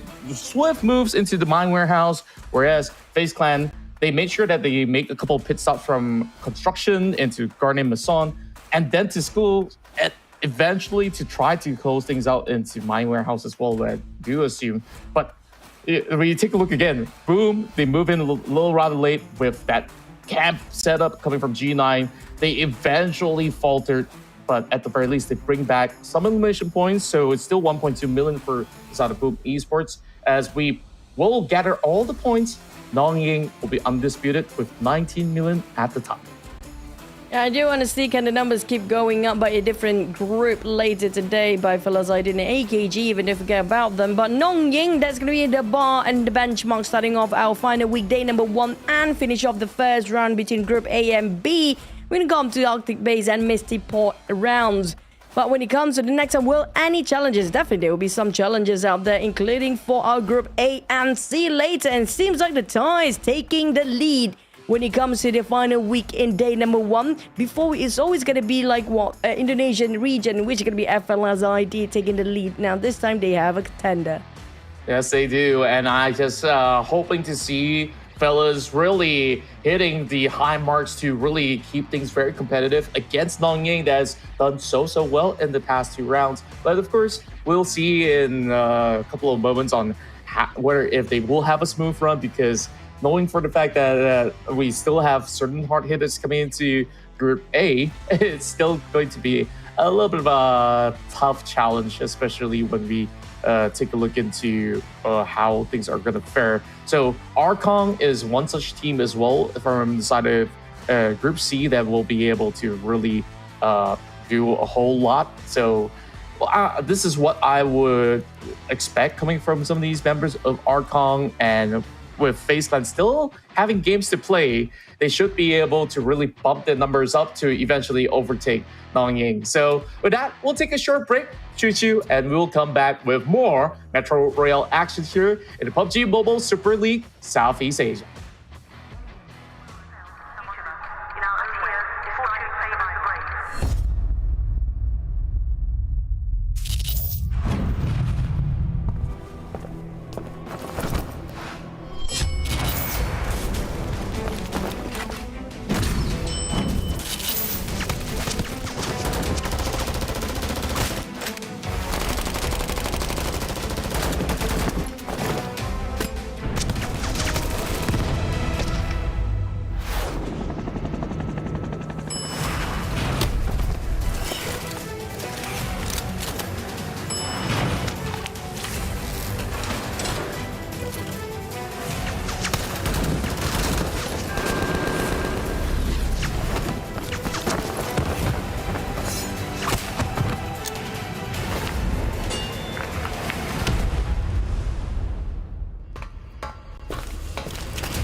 As we promised, it's going to be a very short break, and we are now back for even more Metro Royale action. Once again, it's Chuchu as well as Contra here for your entire course of the afternoon. And of course, for Malaysians, happy Independence Day. I hope you guys are celebrating out there. I know some of my friends went on to the parades, seeing those abang bombers flexing their muscles. And, you know, it's just a whole lot of fun that we do have outdoors. And of course, if you guys are staying indoors, welcome on board. We got a whole lot more action to offer. Yeah, I personally want to see a Bomba, but zombie seems to be more fascinating at this point. But you know what? We do have some ads coming up for you guys watching Is Your Tournament too. Now, speaking of which, we have the first one. It's gonna be the PUBG Mobile Airdrop. Carnival is officially open, yeah? And call your friends to join for the Pirate Bash. Arr. So don't forget to jump into the game from August 16th to 18th to open your airdrop crate. And during the airdrop carnival, get a daily rating protection for 2 matches. Hey! Collect airdrop tokens and head to the airdrop carnival in-game event. Upgrade your airdrop crate to level 5 for a guaranteed set or emote of your choice. And have a great day. Arr. Wow, that's one of those perfect takes that you've done, Chuchu. I want to send you some lozenges for that because you have to make it sexy. This one, come on, you can do this. Gloria exit and advance upgrade. Not too soft, man. Nobody can hear you. I thought I want to go for the ASMR approach. Okay, let me bump it up a notch if that's the case. Okay, another try. It's a Gloria Exit, an advanced upgradable MG3 that's available in stores. Your first spin is at 10 UC, and you can join the event and unlock coupons and limited outfit awards from the 8th, or should I say the end of September is going to be the final chance for you to get your hands on the Exit. I love our director just switch over just to see Contra's face when he's actually not finished reading out the ads. But you know what? He purposely put it the ads for the airdrop carnival for a long time for me. Thanks for that. Really, director. Thank you so much. But yeah, I mean, that's not creepy at all. That's the sexiest coupon word I ever heard in my entire life. We were heading over back to Arctic base for another group rotation here. That's right, as we have gotten ourselves ready for new groups to take charge. And this is going to be a whole lot of fun that we're going to get, especially now with the involvement of Arkong and also one of the teams that has been so stellar in gathering points. It's Fellas ID back on the block. So we'll see what could they actually cook up this time around alongside with HLV, who starts off very close to MetroMini. They have to be careful. MetroMini hasn't really gotten the most points so far. So hopefully they'll be able to make the cut better this time. Yep, when it comes to points, well, they can try to get it by doing some elimination of the players. HLV, one of the teams that love those early brawls, and here we go. They spotted out a couple of plays of Moms. Win problem. No, they're just going to go and hold their trigger discipline here, knowing the fact they need to gather some information first regarding where are the position of the players, so they know everybody's in the 10, and let's have it a go. Alex managed to knock down on one. How about the response of the other players of HLV? Will they follow him to go in and go for the rush? Alex seems like he's alone down there. Yeah, there's going to be GDs that will be joining him from the far back. This is going to be one of the entry points into the tunnels, which is what they're hoping to contest for at the moment. But if they can get all these elimination points, HLV is going to be absolutely happy about it. This grenade is going to do some damage. And it does actually knock one member down. Beautiful work coming from Alex once again as the Flush comes into effect. He's going to cut these corners. It really feels like MetroMini, they're not exactly all too prepared for this fight, but they're just running around. Vicky now goes for a jump shot. Won't be dropped there once again by Alex. Quite a heavy casualty for MetroMini because they're playing it peaceful. They definitely are not happy about this. Why people keep picking on us when we don't try to do anything so offensive towards the side? But for Cheese Love, can he try to do some damage control to the side of Moms? Unfortunately, we ended up with a 0 again this time, and that's going to be hurting them when it comes to the overall rankings later on.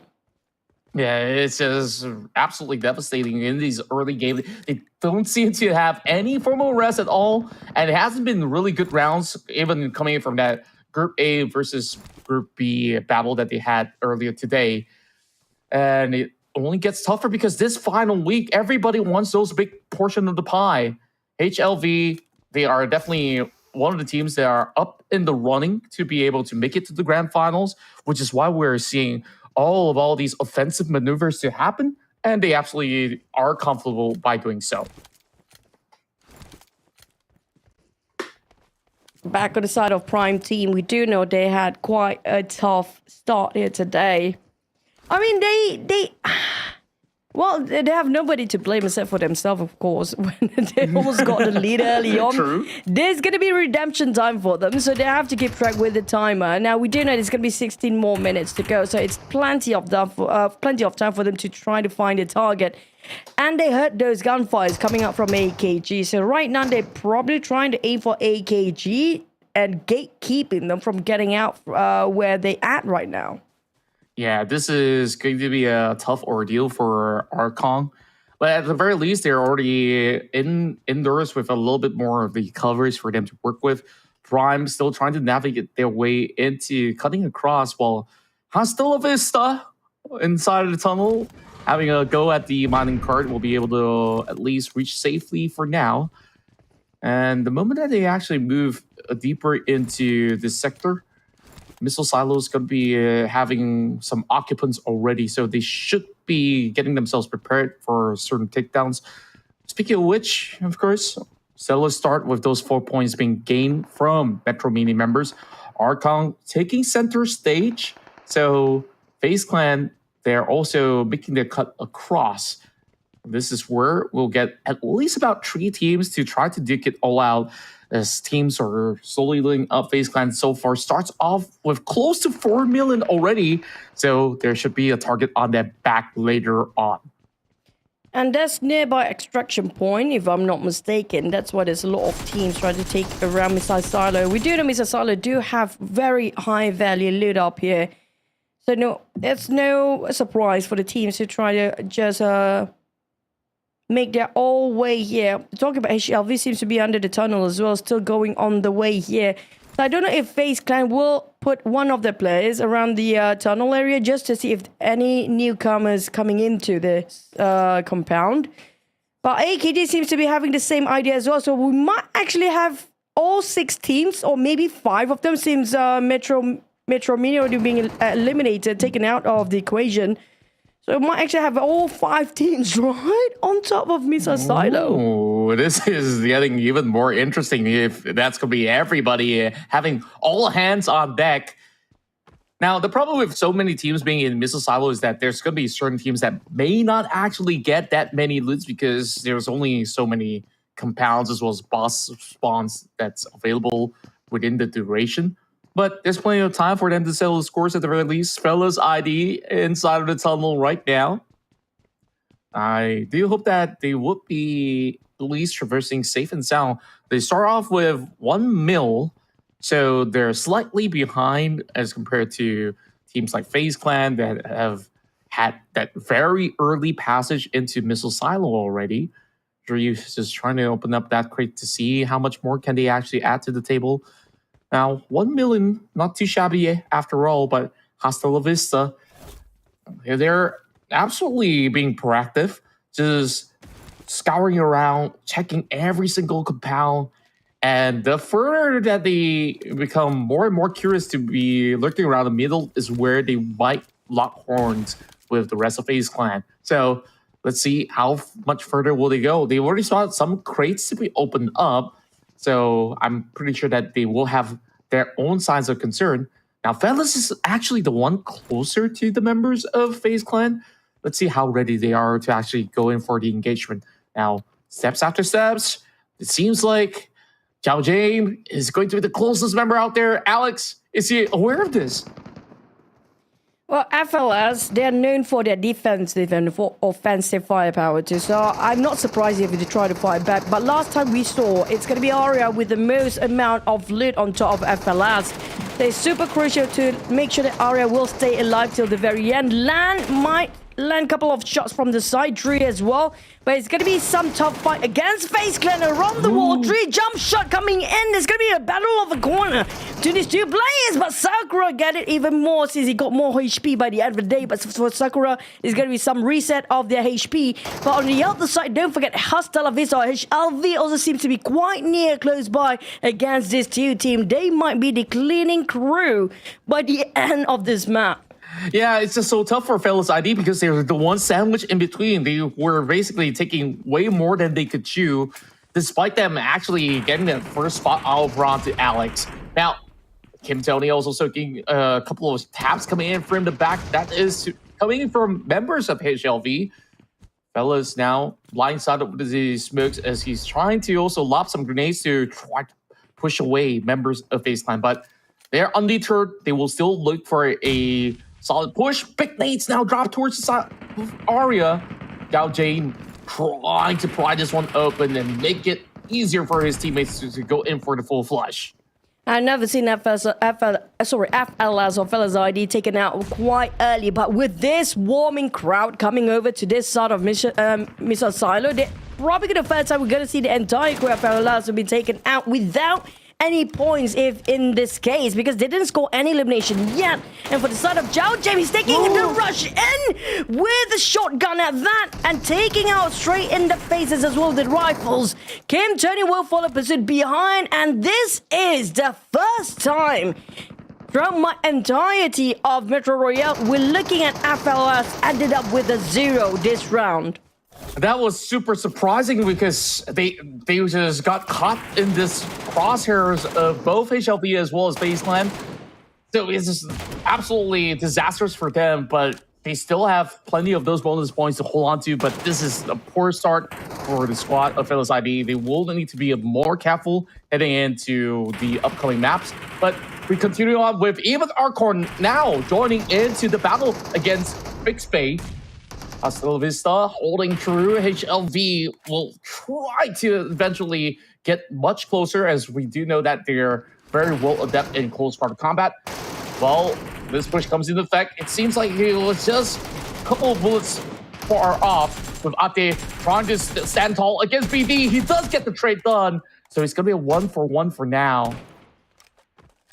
Ate, known for his veteran plays of Battle Royale, definitely have better experience when it comes to CQC in that case, but Sakura will not give it away. Seems like FaZe Clan is winning back the round here, despite he didn't actually lose entirely, but last round wasn't the greatest, and prior to that, the rotation against the different group just now wasn't their best round as well. So it's redemption time on the side of FaZe Clan with 6 eliminations right now and quite hefty amount of value of loot when it comes to the players to 6 millions in the bag. And there's no stopping them right now. They even scored another one into the bag, 7 eliminations. And I don't know if there's any extraction points down here, but at least the time is still plenty for them with 9 minutes more on the clock. And only one more team to deal with. That's going to be Prime. And we do know when it comes to firepower, Prime will have some difficulties to fight against FaZe Clan. But also, do remember that FaZe Clan was the one that was being ambushed as well towards the very end, where they got absolutely eliminated. So potentially there might still be a chance where Prime could set up the same ambush towards the side of FaZe Clan members. But I believe that FaZe Clan have already learned their lessons just about enough.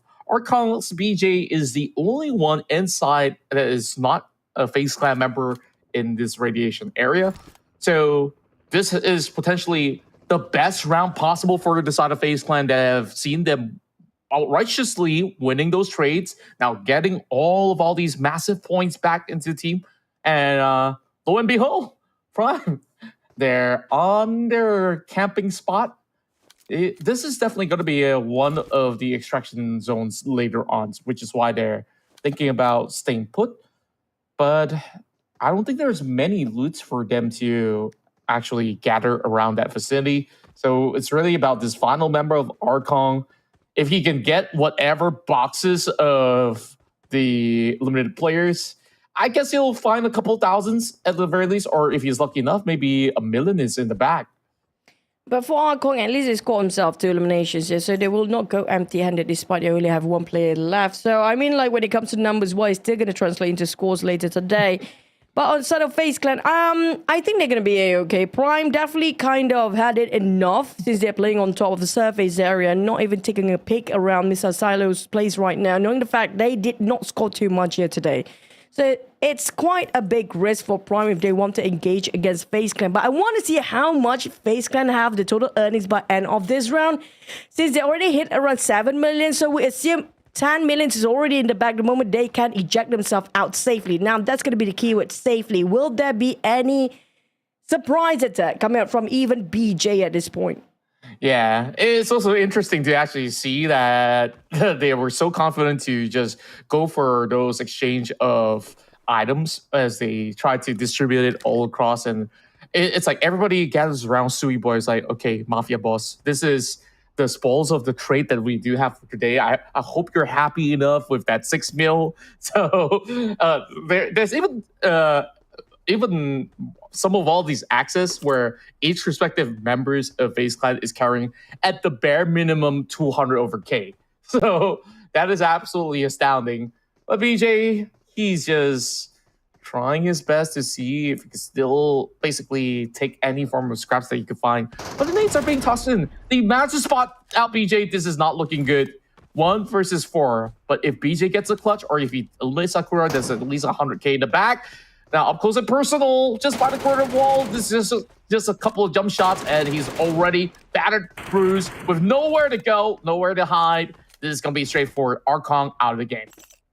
Yep, the only threat for FaZe Clan right now being eliminated. Definitely give them some peaceful heart and mind to keep looting up. It seems timers-wise, it's definitely on their side too. And they got absolute 2 teams in their hands with 8 eliminations. That translates to almost 2.4 million, or exactly 2.4 million when it comes to total earning value.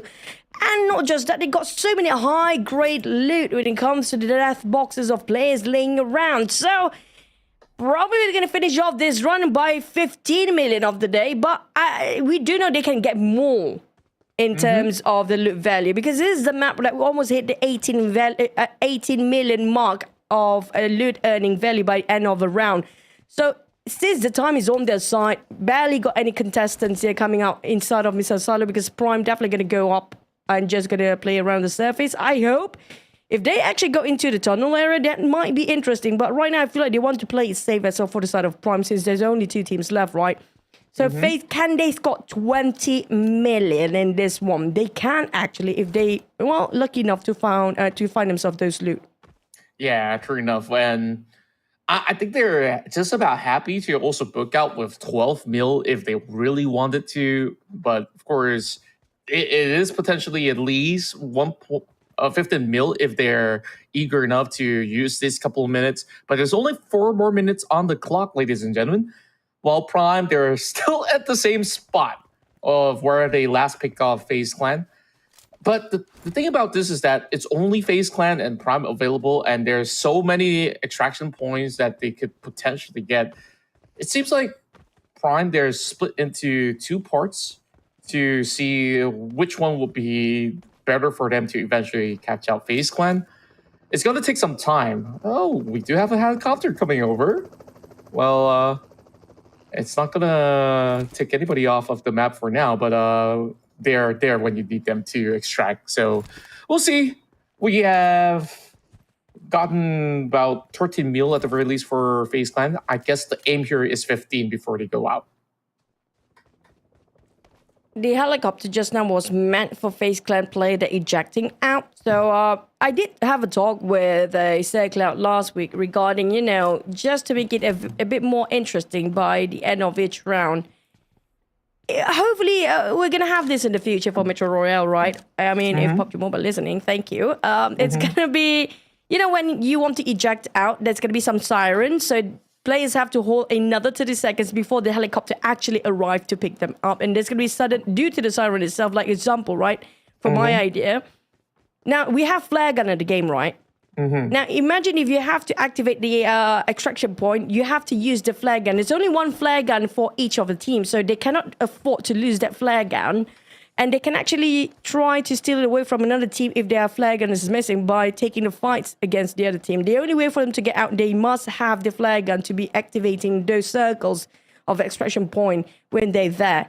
And once the circle activated for extraction, that's going to be 30 seconds for them to fight against a horde of zombies, and also alerting all the other players across the map that there's going to be some extraction there if any teams want to contest them.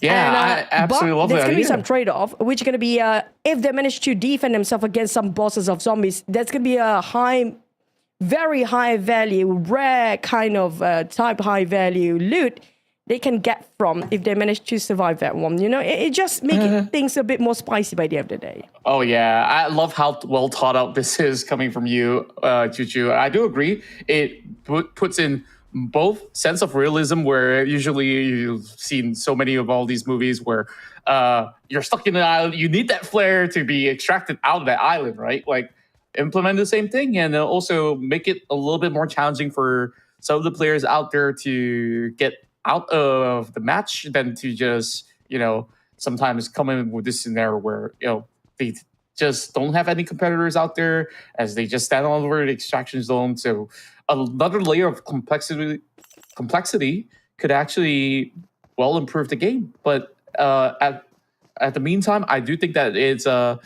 very well balanced and well thought out of how this current Metro Royale mode is looking like. But I mean, upcoming, we want to see the flare gun in action, right? There's a flare gun, but people don't really get to use it. Just maybe it's meant for this mode, And speaking of this mode, Prime will eject themselves.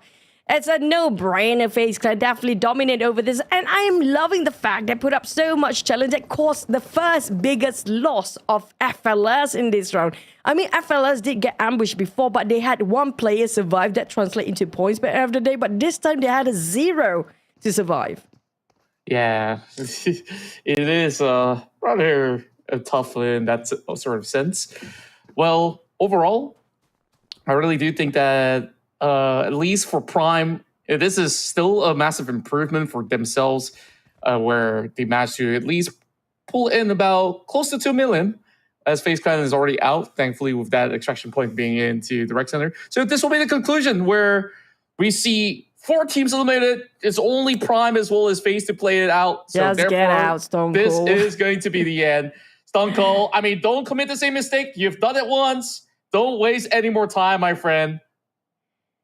Yeah, he just want to make it fun till the very last way. Don't forget they have to add extra 5 seconds to get out. And he wants to get out in a fashion and with style, okay? On top of that line. Great for Prime. Congratulations for finally made it out alive.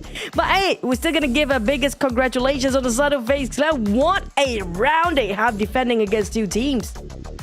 Yep, that was the perfect round that FaZe Clan could ever ask for. Winning those battles and also basically dominating the entire missile silo, putting in 14 million back on track. And of course, there's still a lot of all these elimination points to be accounted for as well. So I believe that they should be close to 18 mil again, or maybe slightly less. So I'm bad with numbers. I'll leave it to our producers to make that accounted for.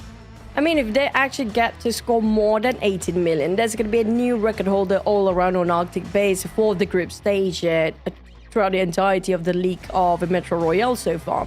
So I want to see if FaZe Clan can actually break the numbers, because I think it was Fella's idea, or correct me if I'm wrong, was it Fella's idea of Boom actually scored that's almost 18 million? It wasn't exactly 18 million, it was close enough, 17 million over. But if they actually score more than that, that's going to be all-time new record across the entirety of tournament here right now. And that's going to be FaZe Clan, which means FaZe Clan, they can have a great... they'll be one of the greatest rival for Fella's ID during the grand finals, including nongYing too. Yeah, and I just love that we are getting this type of form for the side of FaZe Clan, because the past couple of weeks, sometimes mishaps do happen, where we've even seen earlier today, they got taken down despite carrying some really good value to at least secure top 2. Against nongYing, though, they are still slightly behind, but with these games that has been put in, especially this round itself, they should be able to make up for lost costs overall. So good stuff for them. Meanwhile, with the first time Fella's IB bowing out because of what really happened. We saw 5 teams inside of Missile Silo, and unfortunately they were one of the earliest few to be taken down. They didn't really score elimination points as well, from what I do know for that fact. So they need to recover heading into the upcoming round. So hopefully that will do them justice, because we've seen Fellas ID, if they have a smooth round, it's going to be looking like what you mentioned. 17 mil is entirely possible for this team. Yeah, they're one of the teams that's pretty, especially Arya coming up from FLS ID. He's the leader for the team. That's his main role. He didn't engage too much when it comes to firepower or engagement against the fight of other teams. But we finally get our numbers right. Will it be reaching up to 20 million or not? That's going to be the number that I'm looking for. Close enough.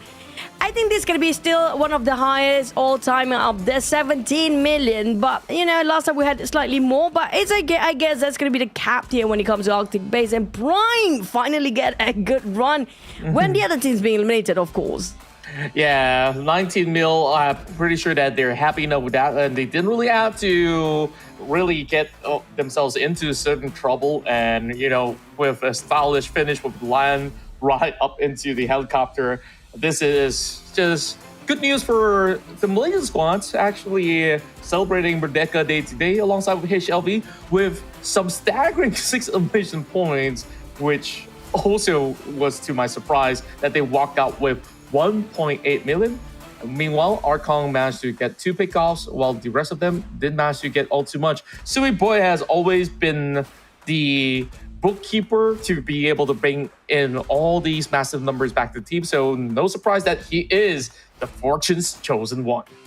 Now, if the other teams want to take out FaZe Clan numbers, this is going to be the player they should be aiming for, because he might actually score the most when it comes to looting value-wise. If they can actually catch Sui Boy of FaZe Clan, that's definitely going to be around, what, 3 million worth of value of loot in that death boxes laying around. So when it comes to the MVP and the chosen one players, they have to be extra careful, because they might actually do have a bullseye behind their back.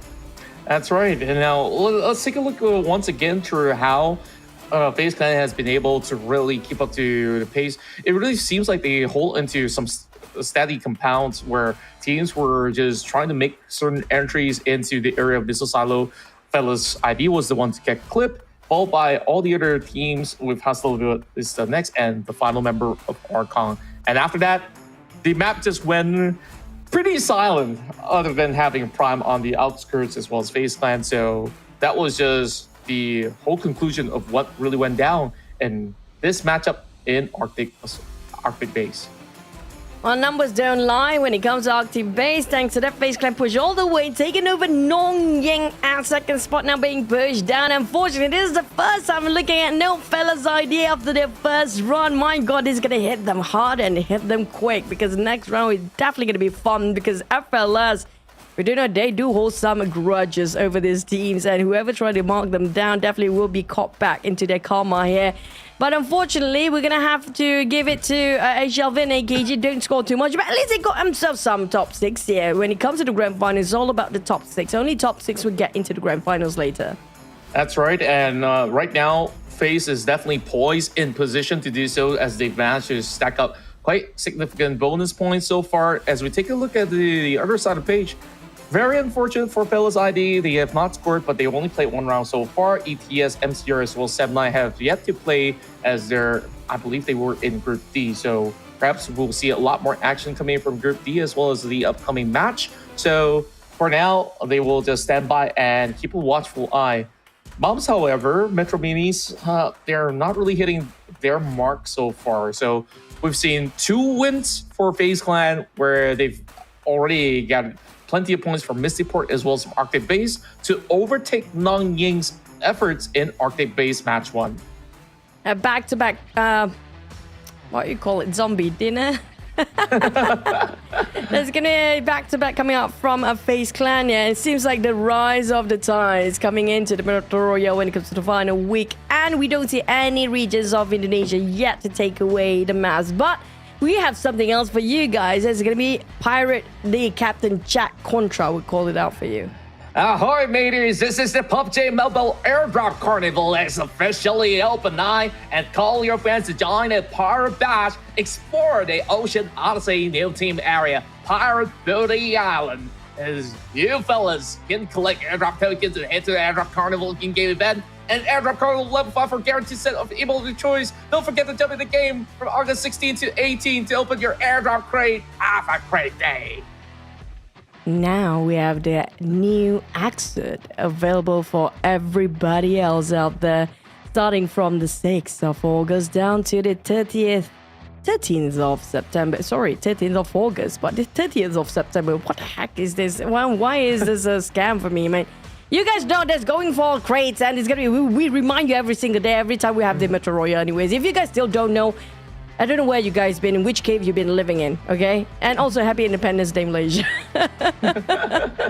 Yep, happy Independence Day. Maybe they're hiding somewhere in the tunnel, not really receiving all that full intel. But hey, we're always there to remind you guys that there's a whole lot of events as well as deals that's within the realms of PUBG Mobile. As we are getting ourselves ready for our next match, this is going to be our same groups in action as they now take on Misty Port. And like you mentioned, now with the lack of zombies heading into Misty Port, I kind of miss some of all these zombie bosses, as well as some shenanigans that teams will actually face heading into that late stage of the game. But hey, we're going to get ourselves at least a lot more battles taking place here with the random spawns. One team that I hope to see do much better is right on the screen, MetroMinis. Now, they're in a decent spot, spawning around that power plant so they can actually get some head start in the form of loots. HLV as well as Fellas, not too far off. Fellas, starting a very corner of the map, they need to take a battle before they can get by safely. You know, with militants in this map, I think the player is kind of confused when they got tapped out by player or militants just now. But the mobs are the real player alive, and FLS responding quite late against HLV, despite they got a couple of taps before. And FLS, this time, they're gonna go for the hunt. They're not happy with the fact that they ended up with a 0. And here comes the raging squad of FLS, want to take back what they should have since the start. Yeah, look at how clean they've been able to hustle through these members of HLV. I say clean, and then there's Winata as well, coming in with a long flank angle, as this is just going to be a three-way battle. But it really seems like Ate is exhausted here, already being forced to pop open that med kit to get that 100% heal. Now he's also aware, because Winata has fired some shots and he's headed to the direction, so he's got to have his weapons out in order to try to fend off not only some of the members of Fedless IB, but also MetroMini as he tries to make his pass. It is Pram that will catch him off. So 4 points back-to-back already secured by FLS. Ram trying to find MetroMini. Nax, unfortunately, they're giving away the position the moment they open fire against HLV before. I feel like FLS, you know what, we cannot peacefully loot out until this guy's being eliminated. So they will try to obliterate these two teams back to back when it comes to firepower. Pram and Lan, they should be aware of these two players. They are aggressively approaching that side. Singers for Trio always goes for the off angle, and Pram on the other hand is on rampage. He got himself 6 eliminations here. We're back to Battle Royale mode, I assume. Well, it's crazy. Pram, 6 eliminations by himself. It really felt like there's just no chance at all for MetroMini, or even the rest of HLV. That just goes to show how angry and how serious they are in winning this whole tournament. Wow. I can't believe it. 8 altogether. So that's already 2.4 mil just by starting off the game in the first 5 minutes. We might end up with only 1 or 2 teams left in the game if this keeps going on. Well, might as well win it takes all. Why not? Let's just go for it. Go big or go home, ladies and gents. But here comes the net, grading out to the side of AKG players. There's going to be a monkey in trouble. Security do take their high elevations. Here comes an entertain dropping by, and it might actually hit on Monkey. Close enough. Now Sakura's down on the other end. What they have going in 2 ways. FaZe Clan seems to be winning over the skirmish. But I'm looking forward if the side of FLS want to be part of this too. Yeah, it really feels like they're on the other end of the map, so probably they won't be butting in just yet. So it's really down to FaZe Clan. They're already clearing up against both Arkong and Team Prime. Somehow survives that ordeal. Keyboy, his vest is absolutely shredded off, but thankfully he stays intact, so Prime will still have these 3 members to work with. FaZe Clan, they're definitely on high alert as they heard those shots coming from afar. And like you said, if this continues on, we probably see only 2 teams available for loot. So who's it gonna be? Is it gonna be FaZe Clan or Prime to survive this ordeal? I mean, we had only one team survive before, and that was the rise of AKG. But unfortunately, they did what Prime did before. They didn't exit out on time, so they burned all on 20 minutes. Yeah, that's gonna remember do that. over 20 minutes, by the way. And next we have FaZe Clan here rooting out against Prime. It's gonna be Stone Cold finish off in an instant. There was a clean execution by Sakura, but based on how Kim Tony repositioned himself, this is gonna be super interesting. Whether Prime can fight back or not. At this point, I don't think so. Yeah, it's going to be a little tough, but nongYing, he's doing the best that he can to suppress the entirety of FaZe Clan right now. Another good drop. Prime now also have been standing out in the open, and that's going to be traded back. It's only Mantap left on the block with majority of the members of FaZe Clan storming right in. So, like you predicted to, we're only going to see these 2 teams, and maybe, just maybe, when these 2 teams move into the radiation zone, there might just be only one standing in the way. So FaZe Clan, poised in position, Mantap, he's just going to be lurking around. Maybe he could pick off Sakura to turn the tides around, but no chance at all. nongYing has got that one covered up. And it's down to FLS versus FaZe. I mean, if they even collide, depending on the direction they're going. If both teams going for, since they are on top of Guardian Milestone, so I assume they're going to go for Mines Warehouse next for FLS. Question is, do FaZe have the same idea, knowing the fact, hey, we already taken out a couple of teams out there, definitely not going to be enough people staying in the game right now, so they probably wanted to go pretty much same, FaZe Clan and FLS, but FLS do have the extra 1 point. They both teams know they eliminated 2 teams already, so idea-wise, probably gonna thinking like, wait, probably the radiation zone right now is not enough people in there, or maybe none, since we're taking out 2 teams right now. And if both teams happen to be having the same ideology of moving in the same direction, might actually have only 1 team that survived this one. Yeah, that's what we're hoping to see, if that's going to be taking into effect. But all of them are still looking on to the outskirts. None of the teams are within the mine warehouse just yet. So it is absolutely up for grabs. FaZe Clan, they look as if they're slightly ahead, but like I said, there was 1 extra elimination in the hands of Fellas ID that adds another 300k on the block. So no matter what happens here for either FaZe Clan or Fellas, whether if they bump into each other, it has been guaranteed that at least they walk away with some elimination points to book off the round with the bare minimum of close to 2 million at the very least, if that's going to be FaZe Clan, and definitely 2.4 million secured. And oh, here we go. This is it. Choo-choo. This is it. It's time for us to see who is that one squad to stand tall. Winner takes it all. And Winner gonna take it all, man. And we have plenty of time still. Even if they engage after this, if they are on their way towards the radiation, so they have extra 10 minutes.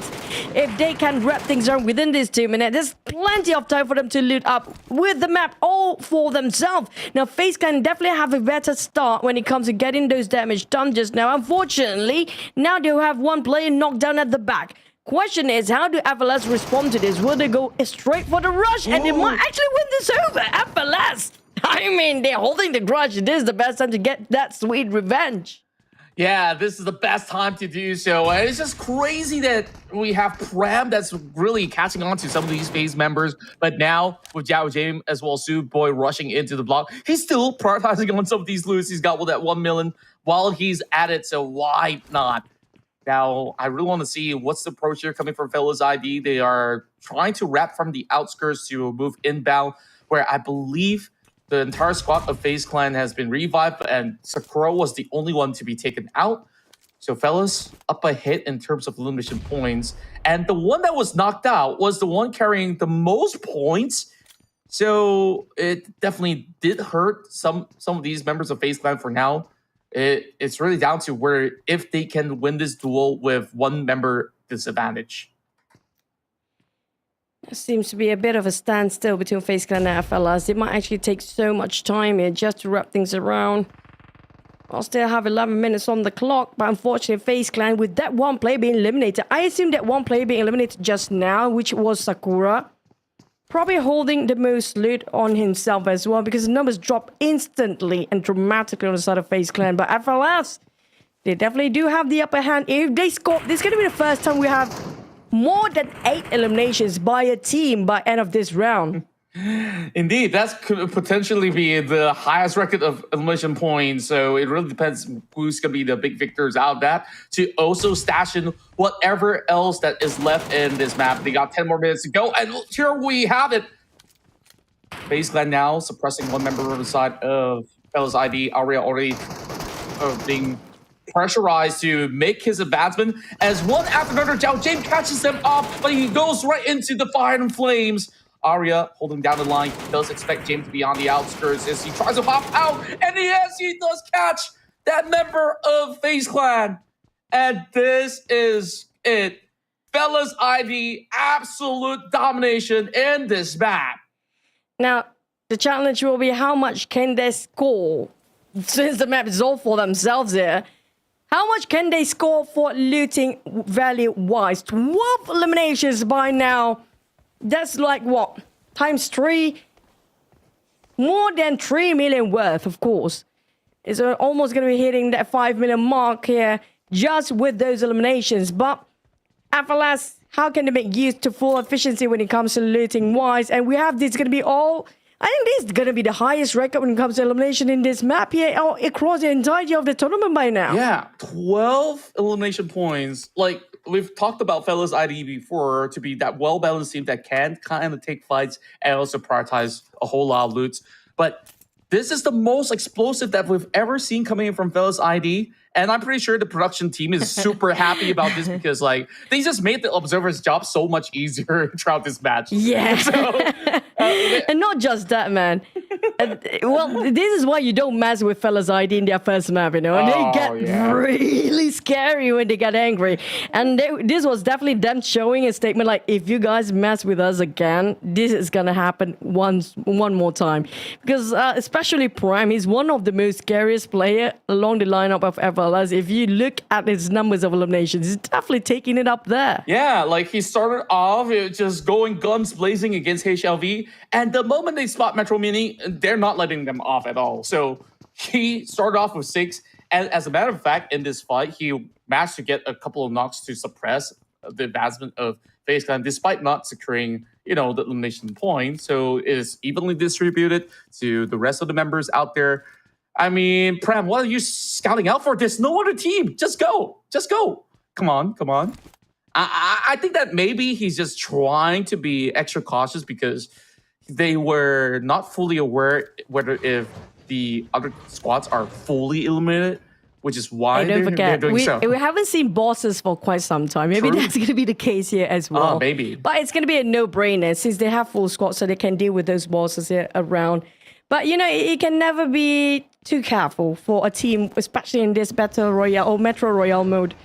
You never know what's going to lurk around the corner too. True enough. Fair play. But at the very least, nothing seems to be too far out of reach for FaZe ID, even if it's going to be bosses. I mean, if FaZe Clan couldn't survive FaZe ID, I don't think these bosses could as well. If it does appear, speaking of which, well, that's not exactly a boss, but just a little bit of a mob. So how many points exactly will they actually back here? I believe that should be an extraction point here in the mining fields.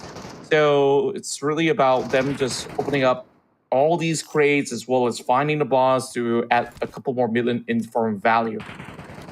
Yeah, I think the player is trying to find the extraction points on top of this mines warehouse because it's usually going to be on top of a rooftop. Since it's not there, I think they will relay back the information and probably one of them will try to find an extraction point from the outside after they loot it out. Then that's the case will be probably Arya will try to eject himself first out.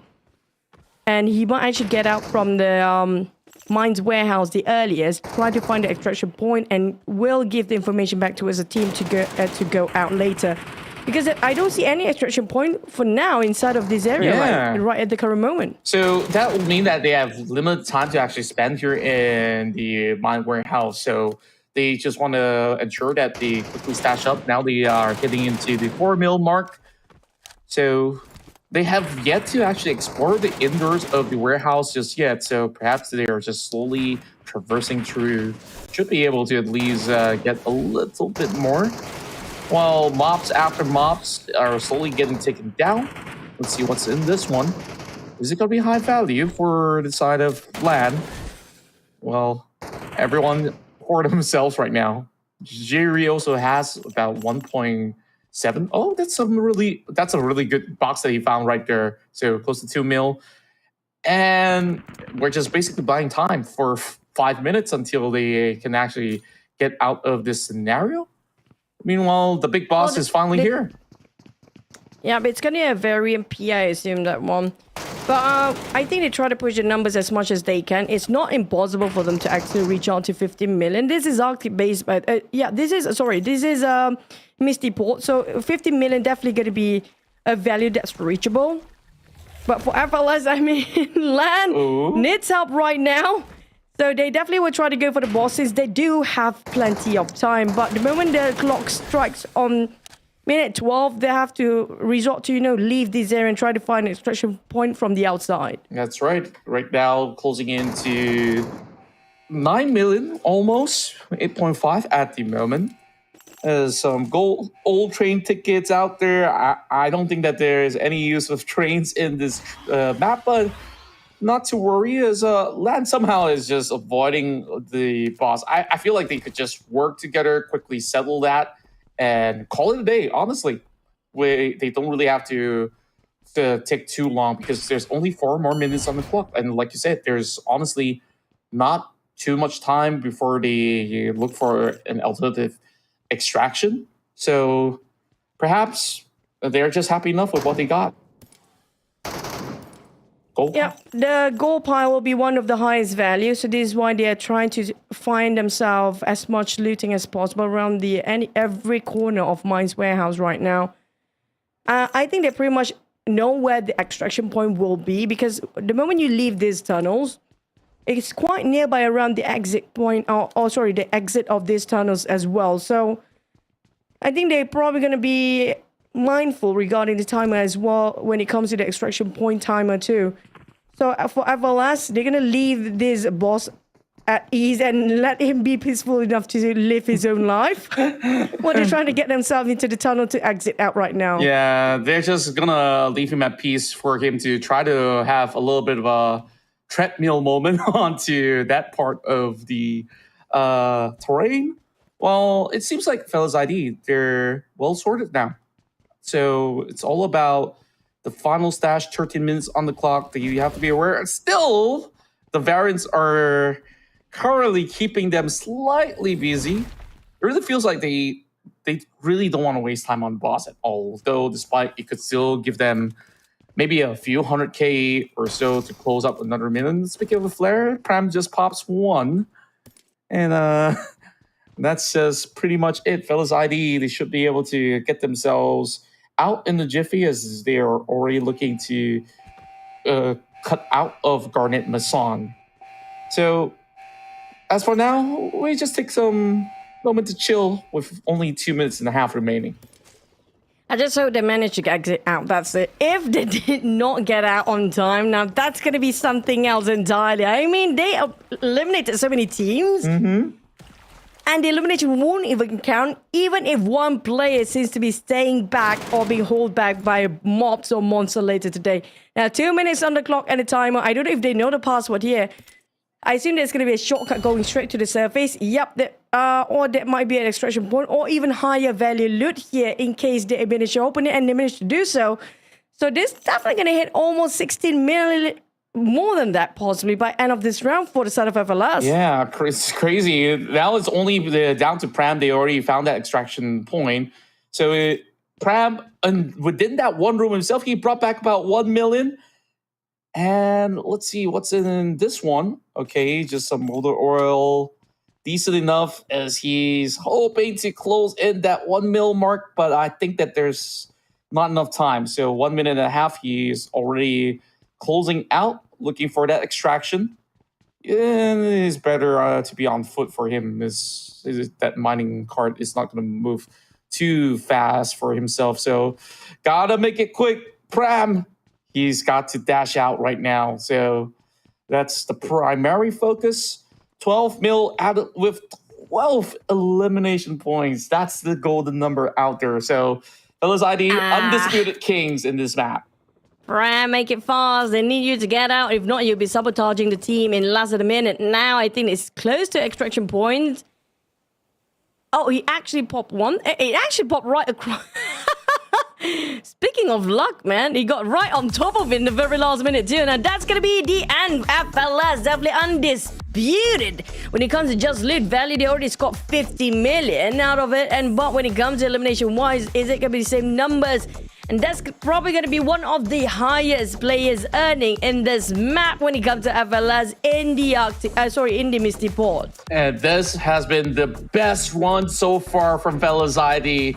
And this is not the side of FaZe ID that says, hey, we just directly go for that radiation zone for those high value loot. The moment they start off and they saw, hey, we are at the edge of the map, I think we could do something right here. And they were unhappy of what went down on that last game. They say, guys, it's time to turn things up a notch. No. It's like this. Oh, you kill us. You want to see? Okay, we show you. Okay, come, bring the fight. Come. We show you who number one. That's what happened. Yeah, you want to takao, we takao. That's how we sort it out. So with that, this is just that perfect round for them. Like, honestly, I love seeing this side of FaZe ID. Like, full rampage mode, not even losing any members at all. So they got plenty of backspace.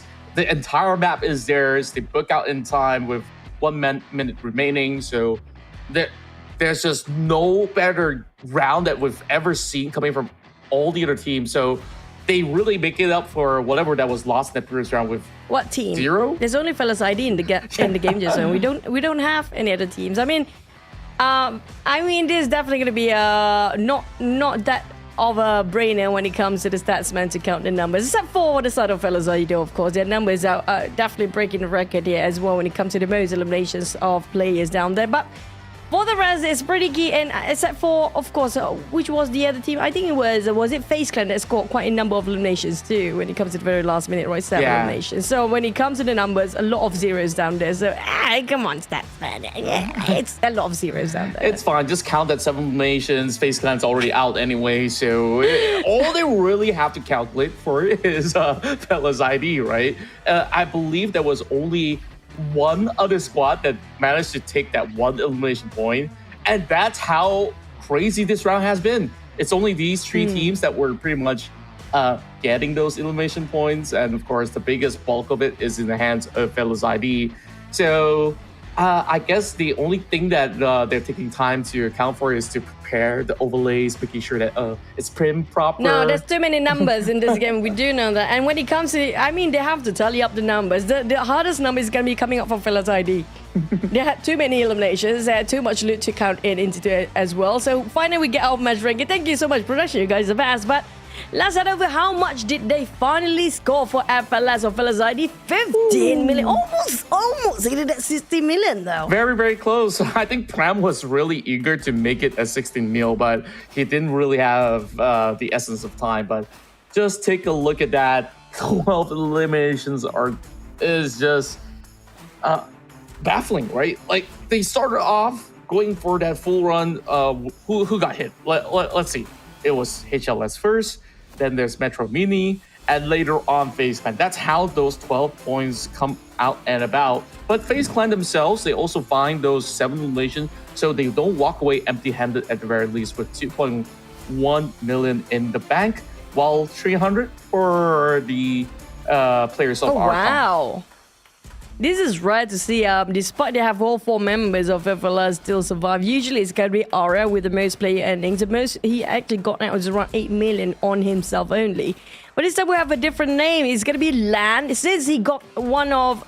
Prime definitely got the most eliminations of players. But he balances it out both when it comes to looting wise, because Lan is always going to be put under the role of a fragger, so you don't really fill his pocket by the end of the day.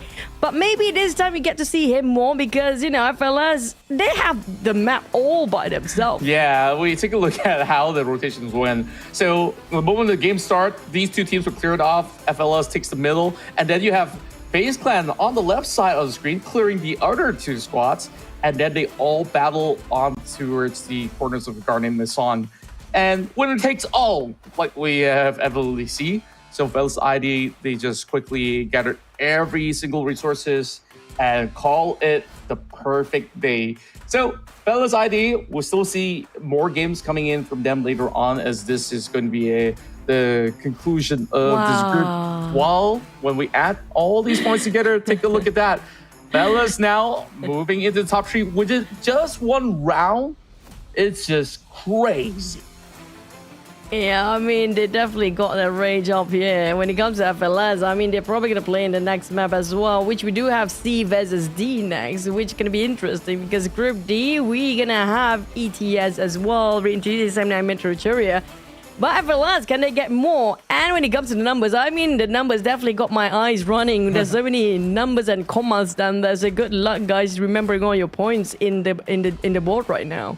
Yeah, all you have to do is just look at the team and what is their current number of position. I guess that's the easiest way to go about. So later, I believe that ETS, MCR as well as 7-9, they'll make their debut here for our Saturday run. As much as they're sitting at 0 at the moment, things could easily change into the match that they will play out.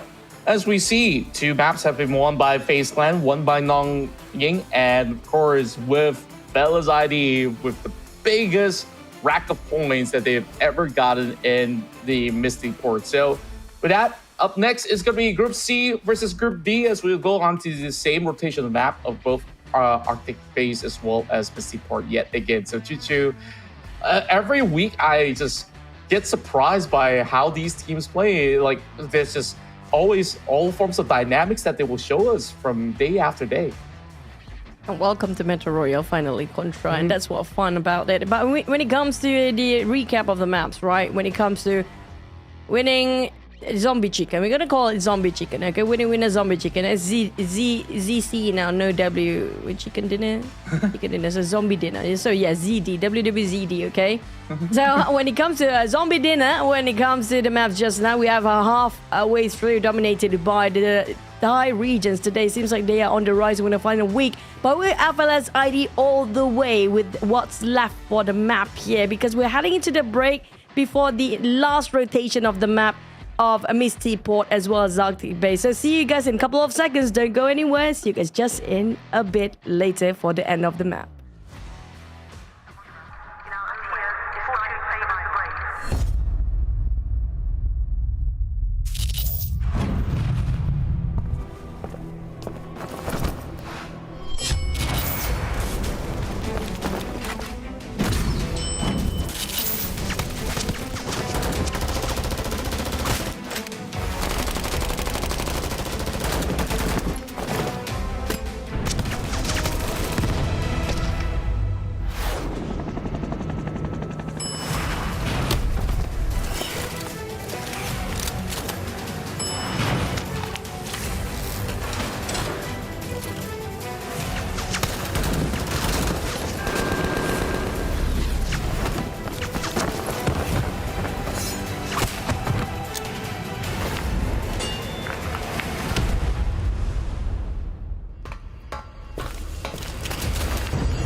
Welcome back once again to the Metro Royale edition of the PUBG Mobile Super League Southeast Asia. Before we, of course, begin our full day run of the Battle Royale mode, it's going to be a long day for you, Choo, but at least, we have some fun time here having Metro Royale. And Fellas ID absolutely dominated that last match. Now we have an entirely new group in play. Let's see how will they fare. But before we get into game, it's time for us to roll the ads. Oh, it's me? It's me? Really? Yeah, I'm going to do it differently this time. PUBG Mobile Airdrop Carnival is officially open. Call your friends to join the Pirate Bash. Explore the Ocean Odyssey new team area, the Forest Beauty Island. And have a great day, guys. Don't forget to upgrade your level of airdrop too. I almost choked myself. What do you mean? Oh boy, take good care of yourselves, Choo. I thought you were trying to emulate Goofy for a moment, but yeah, it was. You were. Okay. And of course, there is the Galera exit with the once upgradable MG3 now available. Join the event and unlock coupons and limited outfits awards all the way till the end of September. So grab it while it lasts with 10 UC for your first spin daily.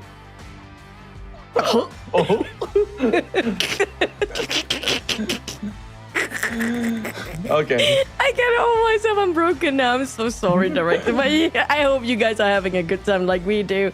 And speaking of which, no more words. But yeah, it's gonna be for last rotation of the groups here. We're gonna have Group C again against Group D, which we're introducing Sem 9, MetroCeria or MCR, and ETS ESTIR the Strong. Now, when it comes to Sem 9, they do have a star-studded lineup here for the Metro Royale, which we do have the Battle Royale players play, which surprisingly, some of them do play for the PMSL Battle Royale later today. So I don't know if, for me and Cloud last week, we're quite concerned about the players' mental state because the same player that played Metro Royale earlier today actually played Battle Royale later. And if, they forgot that they're in a different mode and a different kind of get confused, you might actually don't want to make it a habit there. Yeah, later on, maybe you see them in the Battle Royale mode scavenging for loots and forgot, we're not in the circle, guys. We got to get in,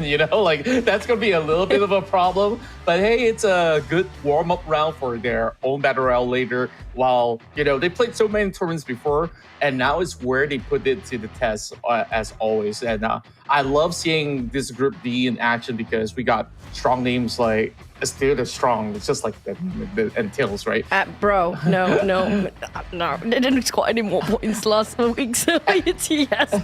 I mean, they should live up to their name now because this is going to be the last chance to prove that, hey, they are strong. Yeah, at least for the qualifiers, they have shown that they can do a lot coming in from the Thai region, but when it comes down to firepower-wise, of course, they still have some stuff to offer, but do they match up with some of all these pro players of 7-9? They're put in a very difficult group, as especially if Fellas is going to be playing as well, then I would just wish everybody good luck because of what really went on for the last game. But teams are going on the rampage, but when it comes down to this upcoming map where we are having both group well, let me quickly check again just to be sure.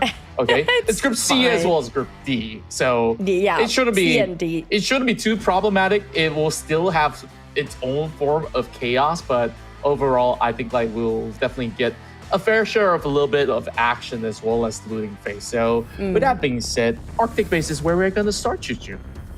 Yeah, Missile Silo will be one of the hotspot again. When it comes to the donut map, I call it a donut map because the Missile Silo will be in the center. Seems to be great out here right now. But don't forget, we might actually have early skirmishes or brawls again because the fellas ID just show us what they're made of. But this time we have 7-9 who love those gun brawls as well. So, I mean, if the side of FLS ID want to do what they just did in the Misty Port, they can actually try to pull it off again. Yeah, they very well could do so. When we take a look into what you call the donut map, right? This is like the donut with a lot of cream indirectly in the middle, the juiciest part of it, which is where they want to be at. Missile Silo now being approached by ETS very, very quickly. If you take a look at the mini map, they're just running straight for the center, and it seems like there's not going to be any form of scuffles going on the outskirts. But HLV, they love to go set up for an ambush. Maybe it's payback time, you know? Like, it really depends if they would be able to move into that scene rather quickly to meet up with Fellas ID. But Fellas on the other corner are also advancing very, very smoothly directly into the center of it all. So Arkong already inside of the tunnels. They're just going to make a swift run, but Sem9 is going to be hot on the tail of Arkong as well. So it really depends. I'm looking at ETS as well as FLS here, both moving in the same directions towards the tunnel area. So I assume they might actually have some meet and greet down there somewhere. So speaking of which, we might have some tunnel fight later today. But for FLS, they're taking their own sweet time. AKG already got himself inside. Now AKG, if only they pulled off, I think it was with you when they first starting off the week, right? Where they eliminated the entire map by themselves as well, just like how FLS did. That might be them just now if they actually ejected all players out. Now, I am looking forward for AKG to have that redemption here today. Yeah, I really hope so as well. And they were also wiped out on the past game. So they desperately need those points to actually move up the leaderboard rankings. Now, we loved seeing all these players on these mining carts. And I'm just tempted to just create like a soundbite for them every time they just go on rowing. Like, heave, ho, heave, ho, let's go. Anyways, it's not going to work out. It's only a short I can ride. tell, yeah. Yeah, I mean, like, they would be fun to have those kind of show matches. Like, I did talked about it with Cloud. Imagine if we have a boat race, like a show match. Ooh, boat race. Before the game start for grand finals too, right? Or even like a heave-ho race of the mines cart would be nice. But speaking of ETS before, I did mention about ETS were on their way towards the missile silo. There's already Sem9 in there. Now, Sem9, their usual strat, it's going to be getting into the radiation zone and try to loot up there as long as they want to. Now, there are some teams like, I think it was ETS before, or was it FLS, that they just quickly have a glimpse on the radiation zone, and I think it was probably AKG. Then they exit out early. So Sem9, are they doing the same thing? Or never mind, it's going to be ETS taking the firepower action first. But don't forget, Sem9 is around the corner too. Yeah, ETS absolutely gating off Arkong from moving up the ladder. So they're going to take some time here before going for those big haul of loots. Smart ideas as ETS, they were rather early. They've already gotten about 4 million at the moment. So they can do as they please. Arkong, is there going to be an alternative route for them to cut by? I'm pretty sure that there's a lot of different routes right underneath these tunnel passages that they can make good use of. But for now, they won't be involved at the moment where we're already seeing ETS taking some of all these militants quickly as they go, securing more and more of these stash. But they got to be very mindful because Sem9, they have already arrived on that far corner of the missile silos. Yep. I'm waiting for FLS. Are they interested to be in missile silo as well? They probably anticipated. Whoever tried to go against them now, whenever there's Sem9 in the group that they're fighting against, I think they definitely put in mind that there's going to be Sem9 going straight for radiation zone early on. So for FLS, they probably try to eject one player out. That's going to be the case for Aria. And the other three probably going to get into the radiation zone just to clear things up in case, there's possibility they can actually eliminate some of the players out here, even finish off with a strong value loot by the end of the day. But for ETS, they scored himself almost 5 million right now. If Sem9 happens to be colliding with them, that's a huge loss for ETS. True enough. And this week we have Mantap on board as well. He wasn't all too present on the very first week of the MetroReal action, but it's good to see Mr. Old Man, like how the Malaysians love to call him, to be involved here, trying to earn some big bucks through MetroReal, while Fellas ID coming across. Yeah, he's been in with the lineup since last week, so I think he's pretty much having it fun. Because it's Mamporang. There's no way he's gonna just resign or just gonna go for retirement. And we know that he's still young at heart. He's still young as a person too. I mean, It's because he's so veteran in this PUBG Mobile scene, right? So everybody call him like Warga Emas, or it's called directly as the Golden Age people. But if only we have boy cards you joining in, it'd be fun too. Yeah, we definitely do miss the legend from Iraq, but you know, like it's been quite a while since we actually get a glimpse of him. I believe that he's on TikTok doing all kinds of businesses as well. From time to time, some people might have actually catch him on certain live streams as well as posts. If you do follow some of your favorite content creators, ex-pro players, current pro players, there's just so much that there is in the scene of PUBG Mobile. Meanwhile, ETS found themselves a massive room full of loot. What's in the bank? Oh, some documents, and I believe these chips actually provide a couple of 100,000s for themselves. So decent start for the side of ETS, considering that they have so far picked off one player from the form of Arkong. The rest of them, although sharing this whole spot of the missile silo, they haven't really fully gone for that engagement yet. So maybe they've called in for a priest treaty and ETS are well on their way out. Hopefully there's no gatekeepers down there, but I do see some now probably on top of them right now. Well, MCR, you know, MCR just gonna go for the peaceful route. They're not gonna challenge anything, but unfortunately, I feel like Pram definitely got a glimpse of one of the players of MCR, since he's in the position to take into a rush or going for aggressive push later. So MCR, I think they're quite oblivious regarding the information of what's happening outside. Maybe they opened fire early on against certain zombies that gave away the positions. Hence, FLS pretty much aware and on guard right now. I don't know if they want to get into here or just going to leave it by, but yeah, looking at Prem, no way he's letting them through or get out from this. Oh, this is definitely going to be a little bit of a cheeky stance coming in.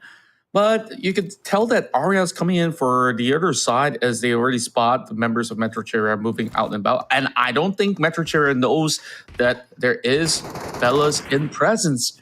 Shots now being fired. I believe that's towards mobs from MetroCeria. So steadily as they go, the trades will come into effect. And MetroCeria, they're already getting shut down. Beautiful stuff coming in from the side of Jerry. Meanwhile, the nades are primed right in. They're all being funneled into the same place. And it's a double knock from that grenade out of Arya. Here comes the follow-up. All they need to do for FLS just cleaning up the job with the one last man standing. MCR, they got almost 8 million worth of loot and value. Might just going down in vain. And that's free looting for FLS. They don't have to go and scour around to find the loot. It's going to be presented to them by those boxes. And speaking of FLS, you guys poke a sleeping dragon just now by taking a fight when they don't want to fight earlier today. Since you've woken up the beast, now they're definitely going to go for a hunt early, and then they're just going to go for the loot, just like how they did in the last map. Yeah, it's unfortunate for MCR to face off against a very familiar side of Fellas ID. Meanwhile, we go back into the missile silo. It's going to be AKG that's around these corners. I'm not too sure if 7-9 is on the other section of the map. It didn't seem like they've left just yet. 4 million in the backs for 7-9. ETS happily moved out of the way already. I believe that they should be looking for... Wait. We're getting a flip. Can we get that again? Arms Coco? Nah. Oh, yeah, there you go. Ooh, look at that. It was pretty cool, man. So macho. But yeah, it doesn't worth anything if they cannot be alive by the end of this run. So he has to make sure now. He shows what he's capable of with that stylish pose, but can he stylishly end the round being alive? Because we do know last we've seen Sam 9 probably going to go for the hunt. FLS definitely try to find the targets, and they are pretty close themselves by now.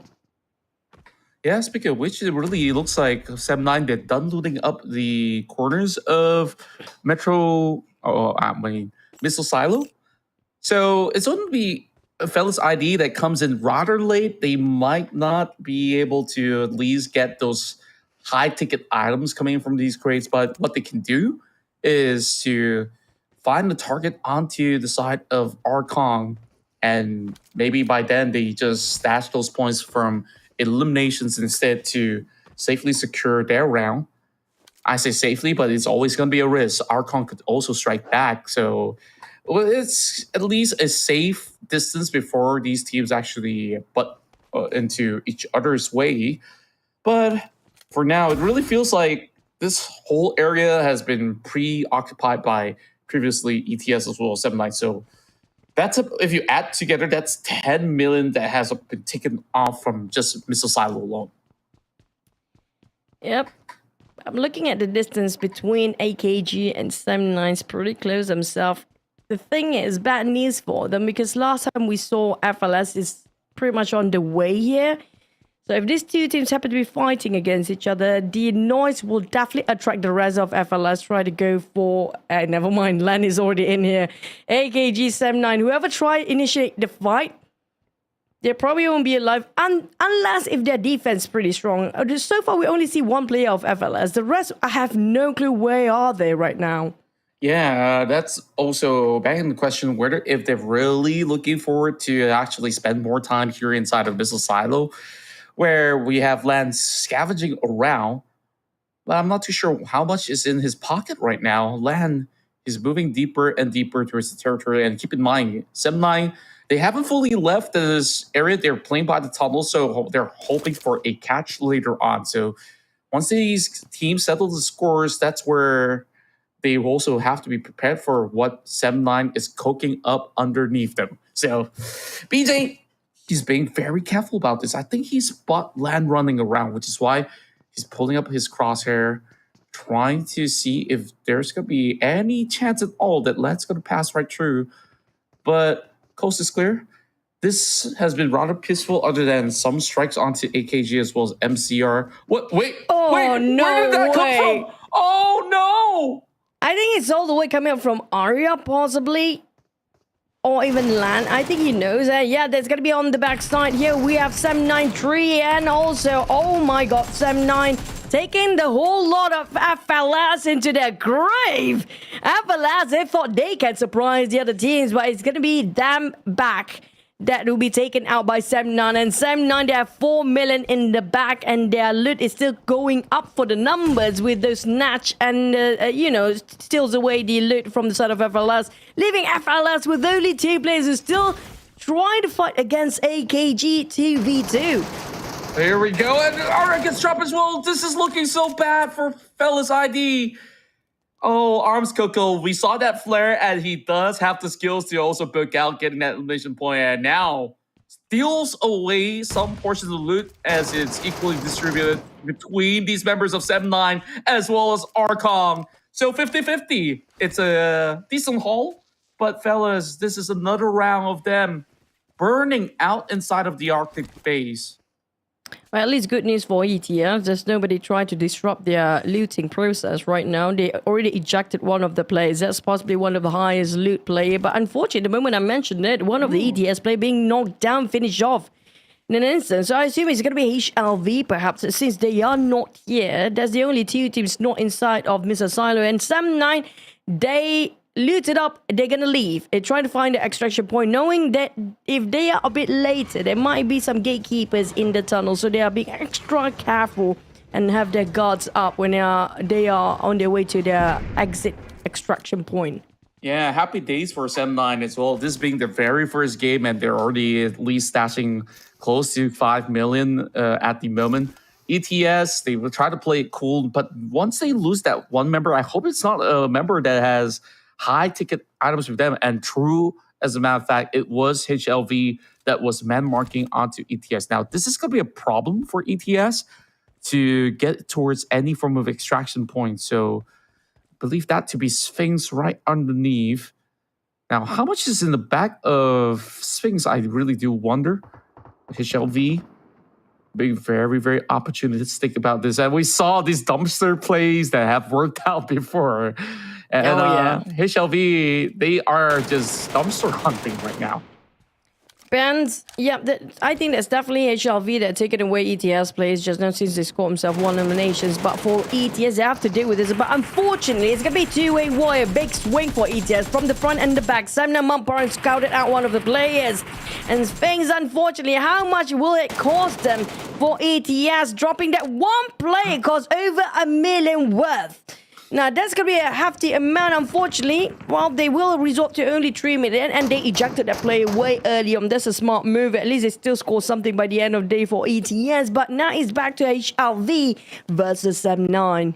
Yeah, and at that point in time as well, Ate has managed to spot Mumparang out in the open because he was trying to go in for the loot against Sphinx. Mumparang, I don't think he has the high-ticket items on him for now because M9... they're still carrying 3 million, or perhaps it's being distributed because once he's dropped down, the number seems to have decreased. So it's good news for Hasta La Vista. The Malaysian team so far rocking it out, and ETS only ejected 1 member. So that's 3 million only that was cashed out. Still a lot by a player for that 3 million, though. He carried quite a number, so they want to make sure the risk is free for the players with the most loot. But for Sam9, they are worth 3.1 million with 2 players remaining to eject out. All that's left for us right now is going to be only 1 team. That's going to be Hasta La Vista, will be one of them as well. And AKG already booted them out. So HLV, they still have 3 minutes on the clock. They can put up to good use of it with some last-minute looting for the players. I think Genie Boy is probably going to be one of the most highest value player. While... Fee Bay will try to loot last minute here just to push the numbers up. Yeah, and just a decent haul for HLV in the current moment. They're closing in, nearing towards 2 million as a matter of fact. There's a crate from Sphinx as well as Mumparang. So you expect Ate to also get a few numbers off the block. I did see that there's another 2 players of Arkong that has yet to be ejected out from what we see on the right side of the screen. So I believe that to be a wide distance where Arkong will not be able to actually spot some of these members of HLV. 2 minutes on the clock, so dumpster diving still is HLV to see if Arkong's going to be moving into this corner. But I would safely say that the game's pretty much concluded from this point, while HLV... they now found those big ticket crates out of the fallen players, and that will be 2.6 mil added with 3 elimination points. So 3 million is definitely secure. Now, I saw the question about the remaining players of AKG inside of Mr. Silo. Can they find any extraction points for themselves? Did not having the best loot there is about 2.1 mil on the side of BD. Definitely high value players. And last time we saw BD, he sabotaged the team. The only one didn't exit out. We remember that one in the first week, right? So BD, don't make the same mistake here. I hope that they would be able to at least cash out right now. I mean, the other alternative, right? Usually they come in with like a fixed spawn of items with them. If I were to not find my way to an extraction point, I would just nade myself. Like, at least my team has already gotten some points, right? So we'll consider some portions to be lost out of the trade, but at least everything is accounted for. Then to have 0 points, then even eliminations don't count if you don't eject out. Now, 1 minute left on the clock. I mean, HLV, you're pretty much done here. Just get out of the map. The thing is, even if he nade himself, but he's still bleeding out, unless he tosses a double nade with a different count timer, perhaps that might be the case. But if still bleeding out and the countdown already finished off, he still kind of contributes to it as no point by the end of the day. But for HLV, on the other hand, they will secure themselves for the extraction points. Yeah, all 3 of them remaining will fly up, and it's going to be an exit for HLV. Now we have that 2 players of AKG with 25 seconds on the clock. Now, BD, you learned from your past mistake. That was the hardest lesson for you. Hopefully, you can get on time when it comes to extraction point. Same is for the other member of AKG, Arms Coco, been flexing early on. 10 seconds on the clock, and I don't know if they can make it. They will just burn themselves off alive, knowing there's no time. But the knockdowns, no! They still will be count. Will it be count? I believe they will be counted for. This is what I talked about. Hey, at least they're smart enough to take some of all these advices, right? Does Because they that got count? We have to ask because the time was still there and it was still live at the very last second just now before they went down entirely. Look, the time use is like literally 1 second left. I think it should be accounted for. It's very, very close. So we have to wait and see. Okay, that really got interesting real quick. So due to it's ETS there with very, very high values to be able to book out of this matchup. So good news for them. They will be matching up against Sem9. But Sem9, I think they won some battles. They stole some stuff coming in from Fellas ID. Are they at number one? We'll see in moments time. It's still back to the discussion of AKG just now. I mean, they making the same mistake multiple times here by BD and Arms Coco. And BD and Arms Coco nonetheless is the same person that sabotaged AKG earlier in week number 1. So, I mean, that 1 second, that's the question, right? When it comes to, yeah, you can actually self-nade or self-molotov in that case just to make sure that you still translate the points and won't end it up with a 0. Including your eliminations. But with that times left and they were still alive with the time actually struck 10, I don't know if that actually counts, man. Yeah, whether if it counts or not, they also lose a lot of that value because these final 2 members did carry some portion of, like, I believe the last time we saw it was a big million or 2 million at the very least. So it's so unfortunate. It's super unfortunate. If you're saying 4, even more devastating. But hey, at least they're trying to make a top 3 finish if they could.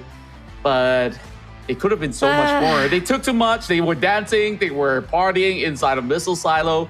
Yeah. That timing, I mean, that's literally more than 10 seconds, which could have actually been their ticket out for the extraction. I mean, if point. there's a team that's swapping them or even a boss that seems to be spawning and try to stop them from exit out, that's something that's still reasonable. But just now, there's nothing else to stop them except for themselves. So, man, I saw after that happened to AKG, the whole crew seems to be losing a lot afterwards. But now they finally come back in this week and last week as well. I don't know how this will actually play behind the scene for AKG. I mean, they definitely... The other team members of AKG definitely devastated to see their team members, not manage to extract out on time. And they were taking the lead just now. That's right. And like overall, I guess like we've seen some form of improvement. And the Molotov is definitely an adaptation just to make sure of whatever that's kind of left. But overall, for ETS, we talked about them having some rough weekend over the past week 2. It really felt like they have gotten a better idea of how to really get in and out safely. They weren't exactly fond of taking those battles because sometimes we just see them getting crushed out. Now, Fellas ID once again also have suffered another loss here inside of Arctic Base. It is showing some signs of concern on this particular map, but when we do go to Misty Port, I feel like if they were to spawn at the edge of the map again, there's a very high chance we see that bounce back happening coming from Fellas. Yeah, I mean, they're definitely not happy they've been taken out by the other teams. We saw that happen in their first rotation of map against Group D before. It was A versus C, I think. Was it C? Yeah, A versus C. So it was C, and it's going to be C versus D this time. I mean, they definitely want to flex their firepower as well for FLS ID, and we can see they're getting this sweet revenge while taking domination over the second map early before without any contest. 12 eliminations. That's going to be breaking the record out there. So 3 teams they taken out by themselves. I mean, with this going on for FLS, can they actually eliminate 5 other teams since the start, if that's the case? Yeah, we'll see. Well, now, of course, we take our time to tabulate all these scores out there. When it comes down to trades, I guess, like, we will still see high impact coming from Sem9, even despite them really being so focused onto getting into all these high-tier loot areas of the radiation zone. They still have plans. That's what's really crazy about this Malaysian squad, right? And so far today, they're coming in hot with those high spirit because it's a holiday on Monday. They are absolutely ecstatic to just really going for that full push. So Sem9, they got the best of both worlds in this round. I think the pause definitely going to be a bit of discussion whether to include the points of AKG. And I'm going to have to wait and see because right now is the time of truth and AKG. Well, Yeah, they got it. but that's going to be only the eliminations there. Unfortunately, there's no time earning. There's no earnings coming up from this match ranking for AKG.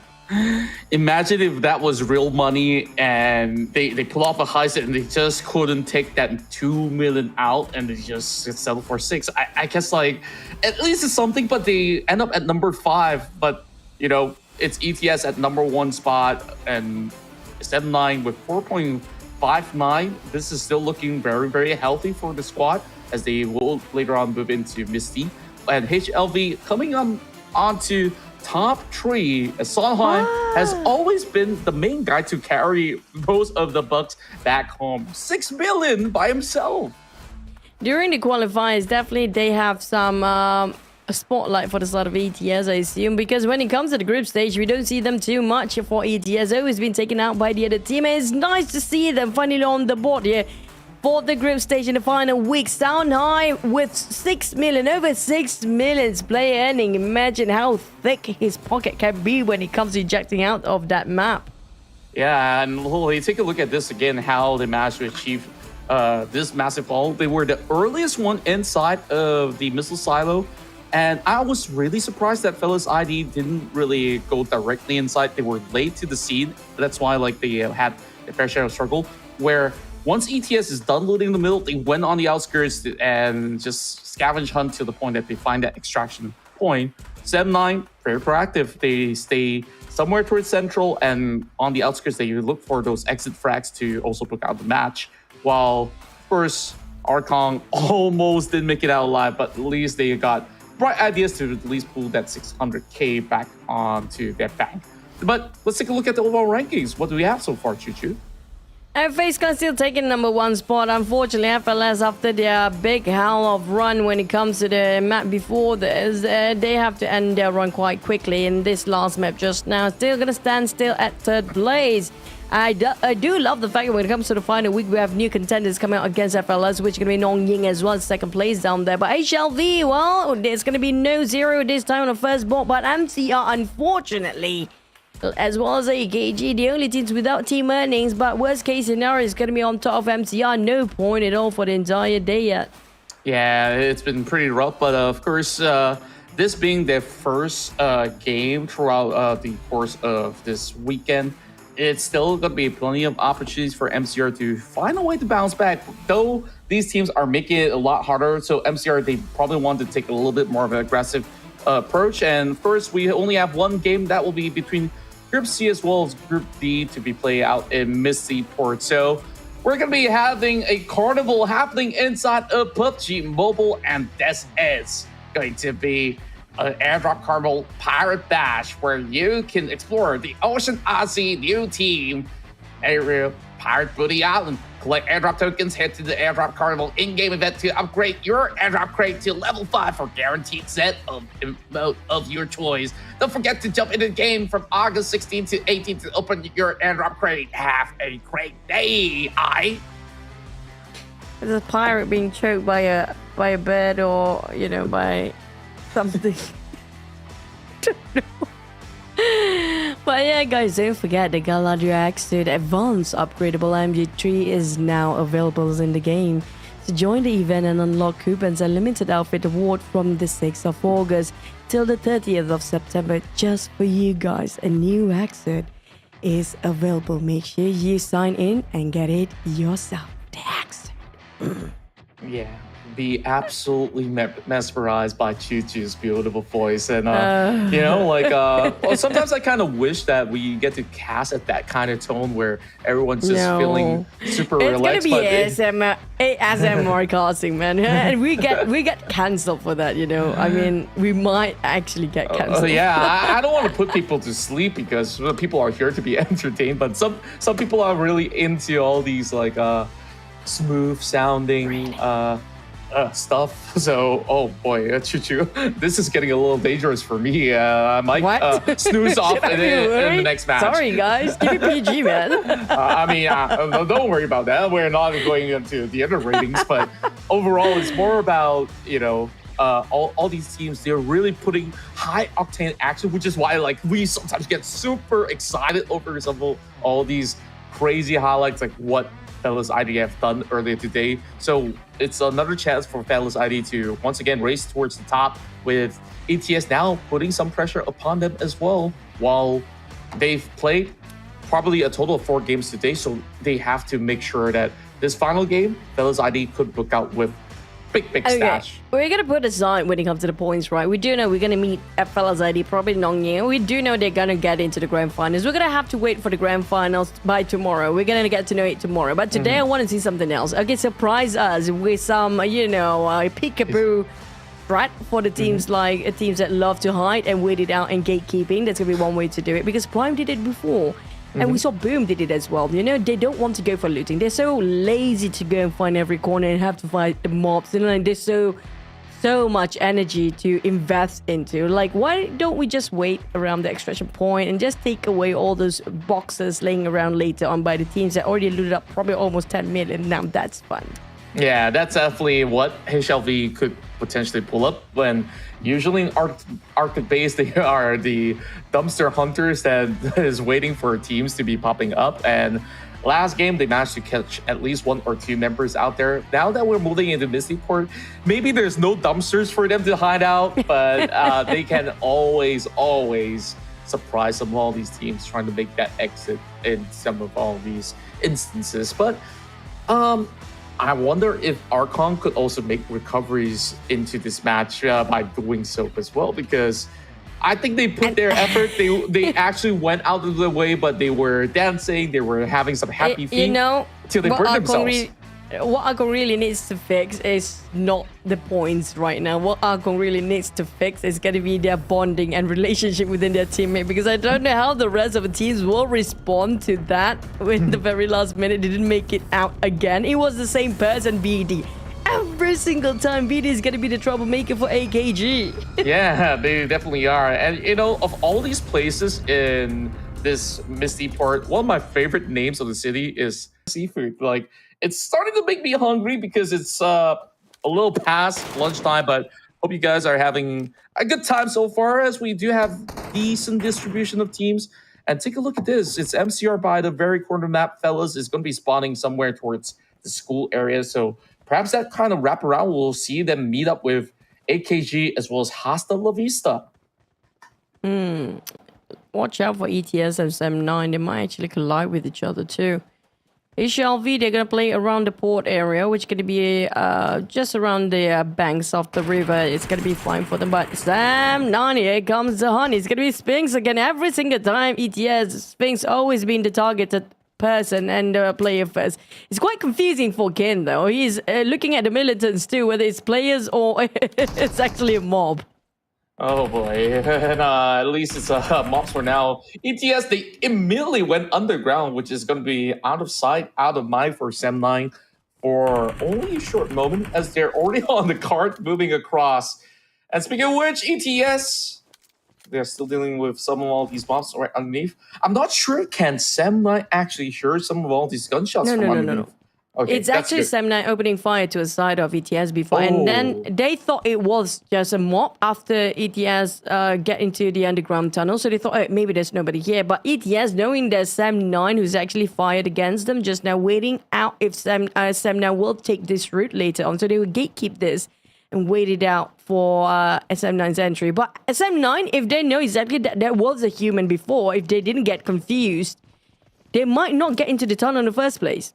Yeah, they might actually wait it out for a little bit more. And on the other side of the tunnel is going to be AKG that's also cutting across. So what are the chances here for that three-way battle? Maybe it will happen in a short moment in time, but for now, BD's being super careful, already having his radar up, or should I say his crosshair.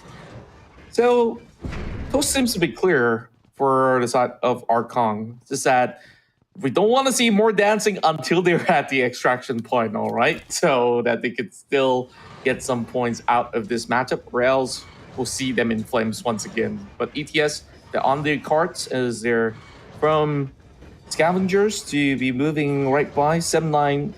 They take the safer approach. Go for that. This is going to be also a clue. It is going to be also a clue for 7-9 if they happen to be going into the tunnel afterwards, later after this. And the mines not there. It shows that there will be some teams already down there. So 7-9, they can actually have those information, high valuable information, weighted out around the tunnel area while, they will ambush the players when they try to exit out. I don't know. It depends on how they want to respond to HLV as well. If they want to go just for the surface area, so 7-9 might actually just wait it out for their teams to just find those extraction points, perhaps. Yeah, perhaps that's going to be the gameplay, but Hostel Vista is also marching up ahead. This is not going to be all too clear-cut for 7-9. Mantap already getting tagged up a little bit. Now, I'm not too sure if this lurk has been spotted yet by the rest of 7-9 because they're all scattered out. They're dealing with a militant as well. Make that too. While they definitely heard those gunshot, Mantap, he's going to hold all the way back. 7-9, they're not really using this time to the best of efficiency. So perhaps they're just making sure that they secure these 4 points against HLV. Oh. Or maybe they're just going to go for the loot here. But unfortunately, there was quite an open space. Mamparang tried to force it out too much. He wasn't thinking twice, or maybe he was thinking, maybe that's just a militant. And you got it wrong. It's going to be Ginny Boys, one of the boys of HLV, taking the fight back to the side of 7-9. This seems to be very bleak if 7-9 keep having their members chipped down one by HLV, who got themselves some advantage of those high grounds. Yeah, it is rather rough, but these grenades are doing wonders for 7-9, though. Alex now already being suppressed, while Fixed Bay is still trying to do some chip damage. Forced to peel back, but the overrun back, he's being exposed. What an angle coming in on what I do believe is Lu Yu that has been able to go in for pickoff. Now down to Ate and also Genie's. Genie's a little further off. Lu Yu now being pinned by Ate as these guys make it look like the PMPL Malaysia bout once again. But sadly, it's not the same Battle Royale mode because it will be worthless if they don't get their numbers up with their looting value. So they don't have too much time to waste here to deal with the brawls for both teams. And it's more of a loss coming out from HLV since they have higher value of loot compared to 7-9. Now 7-9, they're definitely just going to aim for the teams here. I feel like it's going to be game plan B. They're not going to go for the loot. They're going to try to snatch the loot away from the players. But unfortunately, the plan seems to be dwindling down as HLV just eliminated the entire crew of 7-9. Wow, happy days for HLV. Having another good brawl off, and 7-9, they were put into such a difficult stance to make certain decisions. At first, it was maybe cutting into the mining areas by going underground, or be on the outskirts here, take a slow approach, but they waited a little too long till the rest of HLV arrived. But when we move into the mining warehouses, there's already 2 teams inbound. It's ETS and Fellas ID. ETS, they're worth 2.2 million right now. FLS as well. It seems to me that it will be one team winning over this compound here on top of the radiation zone. So, like it or not, for the side of ETS, they have to bring the fight over. And unfortunately for Sphinx, he's always the first one to get knocked down. But FLS got every corner covered. Here comes Pram and Lente. He's going to get super scary for ETS right now. And Songhai is already down. He's holding 1 million in his arms as well. Kozer, he's stuck in his corner. He also does have a couple of these zombies to deal with. And he cannot even shoot out. But he's slowly going to be succumbing to his own demise because of how painful it is. And it's a lose-lose situation. If he shoots the zombie, Fellas ID will also spot him. So, ETS, major loss. It's only down to Benz. I don't know if Benz can make it out alive with FLS still scouting over if there's any survivor of EDS players out there after they had such a great run. And this is what we talked about, the teams on top. They definitely want to show and flex what they're made of, yeah? And it comes down to FLS taking a reign over when it comes to the most alerting value out of all the teams, yeah? But don't forget about HLV. And despite they don't actually go for the radiation zone, there's also one MCR player that wants some sweet revenge up there. So this might get super cheeky and cute coming up from MCR. But unfortunately, it's being taken out by the players of HLV by the end of the day. Yeah, this is a huge bounce back moment for HLV. They got 8 elimination points, and by taking down other teams, they're closing into 1 million as well. The only contestants that are able to challenge Fellas ID later on, but whether if they will make their way into the mining warehouse is going to be the other question. So Benz, he's looking around, but he's getting spotted out. Look at Fellas ID. They're smart enough to check these corners. No chance at all for ETS. At least they scored 3 eliminations. It will not go down in vain. That scores will actually play such a big role. But I want to see if FLS with one they still have 11 minutes for these teams, by the way. Still plenty of time. So there's a high chance HLV and FLS might bump into each other. It depends on how much HLV willing to get into the radiation zone as well. Now, that will be them crossing the path later. If HLV decided, you know what, we still got plenty of time. We're taking out a couple of teams just now. High chance there won't be enough players down there. They might want to venture out in the radiation zone as well. Yeah, true enough. And I do believe that perhaps there's also another extraction point that can be seeked out from this spot as well, so that they don't really have to take too many risks involved. But well, we did actually spot at least one lurker in the form of that lonely Arkong member to try to play something really cheeky, while GV's having some flames thrown right at him, but he should be able to at least hold out from a distance. Eliminates the boss, and more points now added to the table for HLV. Yeah, that's going to be one of the Roy or Joy fire thrower boss. It's been a while we actually see any bosses laying around. That's going to be one of the first few. Despite we had the entire day here of zombies and militants, that's only like, what, 2 or twice that we actually get to see some boss fights down on when it comes to their final week.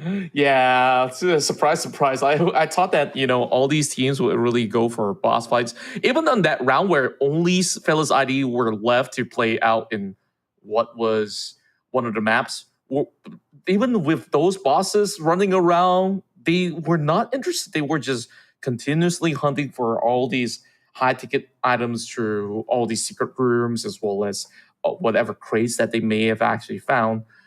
So for Arm Soko, he's just gonna play the waiting game with about, 10 minutes ago? So he could just maybe make a cup of coffee while he's waiting. But gotta be always on the alert as well. HLV, they play through the schools, finds not much other than the boss that was taken down earlier from another sector. They now opens up another one. He's got 600k, so this is just a low-value loot for him. I'm waiting for that last player of AKG to do something here right now. I don't know if he's waiting around the extraction points just to wait it out for the players in the last minute. We've seen that before, right? And that was HLV actually waiting in the dustbin area before. So AKG can actually do the same against HLV if they want to, but it's also down to if it's going to be FLS extraction point. Now FLS, I don't think they found themselves some extraction point yet, because we didn't see too much of extraction point down in the radiation zone. So high chance they will cross paths in any of these teams. I don't know whether it's going to be HLV or FLS that will be gatekept by that last player of AKG now. Yeah, this is also one of the exit points. As you can see, the staircase leads all the way down to the underground passage. So it's really down to fellas to really call where exactly will they be exiting out, as Ate is trying to find himself a plot to really exterminate the entire squad of Fellas ID, other than Arkong also having the same plan as well. Oh, take a look at that. He's actually not too far from Arm Soko, so that could be rather interesting. I think the teams are trying to find last-minute looting for HLV. 7 minutes on the clock left. 8 eliminations by the side of HLV. Definitely more than FLS. FLS, they solely focus on looting up right now. They taken out the AKG players early on, so they're definitely keeping track that one more player of AKG might be alive. But I don't know if they have any clue that he's still alive or not, because there's chances that they're crossing their mind that maybe the player's been taken out by the other teams. But I love the I don't know what you call this. The gargoyle? Gargoyle. Is it really a gargoyle? It does look like more of a bat. Is it really a gargoyle? I think it is. But I don't know. Gargoyle can be that cute though. Gargoyle's supposed to be very buff, aren't they? Looks buff enough to me. Maybe he's just It looks furry. malnourished. He might be Malnourished. starving for a little bit because it's been Furry, flying. malnourished, skinny gargoyle. Yeah, probably so. Some gargoyles, they're just, stones, statues being around some high buildings. But for Fellas ID, they won't disturb the gargoyle. They have their sweet time inside the radiation area. Fellas, they're just Makes me happy wonder, distributing. can you actually shoot the gargoyle? Because I tried once. Well, maybe my aiming sucks, so I didn't actually connect any of the shots. But can you actually shoot them down? Guy's already malnourished. Why do you want to shoot the gargoyle? Leave the guy Just alone. because, the wings looks majestic. Like, I want the wings for myself. But speaking of Coco, there you go. Yep. Scrappy Coco. That's going to be the last of the AKG players. Unfortunately, ended up with nothing. And that's going to be a 0 round for them since they don't have any eliminations on the side of AKG. Yeah, a little bit anticlimactic. I think he's just too bored waiting underneath that Fellas ID isn't making that exit. So I guess they're happy enough. Oh, plenty of stash out there coming in for LAN. Meanwhile, Jerry over on the other corner trying to use a merge up ahead. HLV has already sent one out of the extraction point. So I believe that to be their member with the most found loots, while HLV now journeys their way into this side of the mine warehouse a little rather late. But Fellas, they're already booking out. So they might not even bump into each other, while Jerry, he's already making his way out. So it's really down to Ate as well as Genie Boy. Is there going to be just about enough seconds on the clock before Lan moves out? And he's still around. I'm worried for Lan that he's lurking too long here. I mean, yeah, he can try and get those eliminations, but he got himself quite a high value too. And last time we saw, it was quite close to HFV players. I think they tried to exit out from the tunnel. And speaking of which, they do have the time. And we do have 4 more minutes to go. So FLS, they don't want to exit on top of the radiation zone, knowing that HLV is around, so they don't want to take the risk too much. That's actually pretty smart coming from FLS, really. Yeah, they completely steer clear away from danger. Even despite Ate arriving into this scene, they won't be able to actually catch any of these Indonesian players coming from Fellas. So I guess the story is pretty much settled with Fellas ID happy with the 9 million that they've gotten so far, and now everything is pretty much scraps inside this era of play. But HLV, they're happy to see this extraction point. They will eventually use this to their advantage. But is there going to be more that the mining fields actually offer here through the warehouses? Oh, last time we saw this, he got stuck. So I hope Ate won't be in the same case like how we saw ETS players before. So he needs to make sure he get out from the corner here right now, because time's ticking and they definitely don't have that time to revive him as well. Yeah, it's sometimes pretty tough when you're dealing with some of all these zombies. So far, HLV has managed those 2 million and added another 2.4 with those elimination points. Oh, look at the damage. Okay, that's a little bit of a scratch. Not too it's mutants.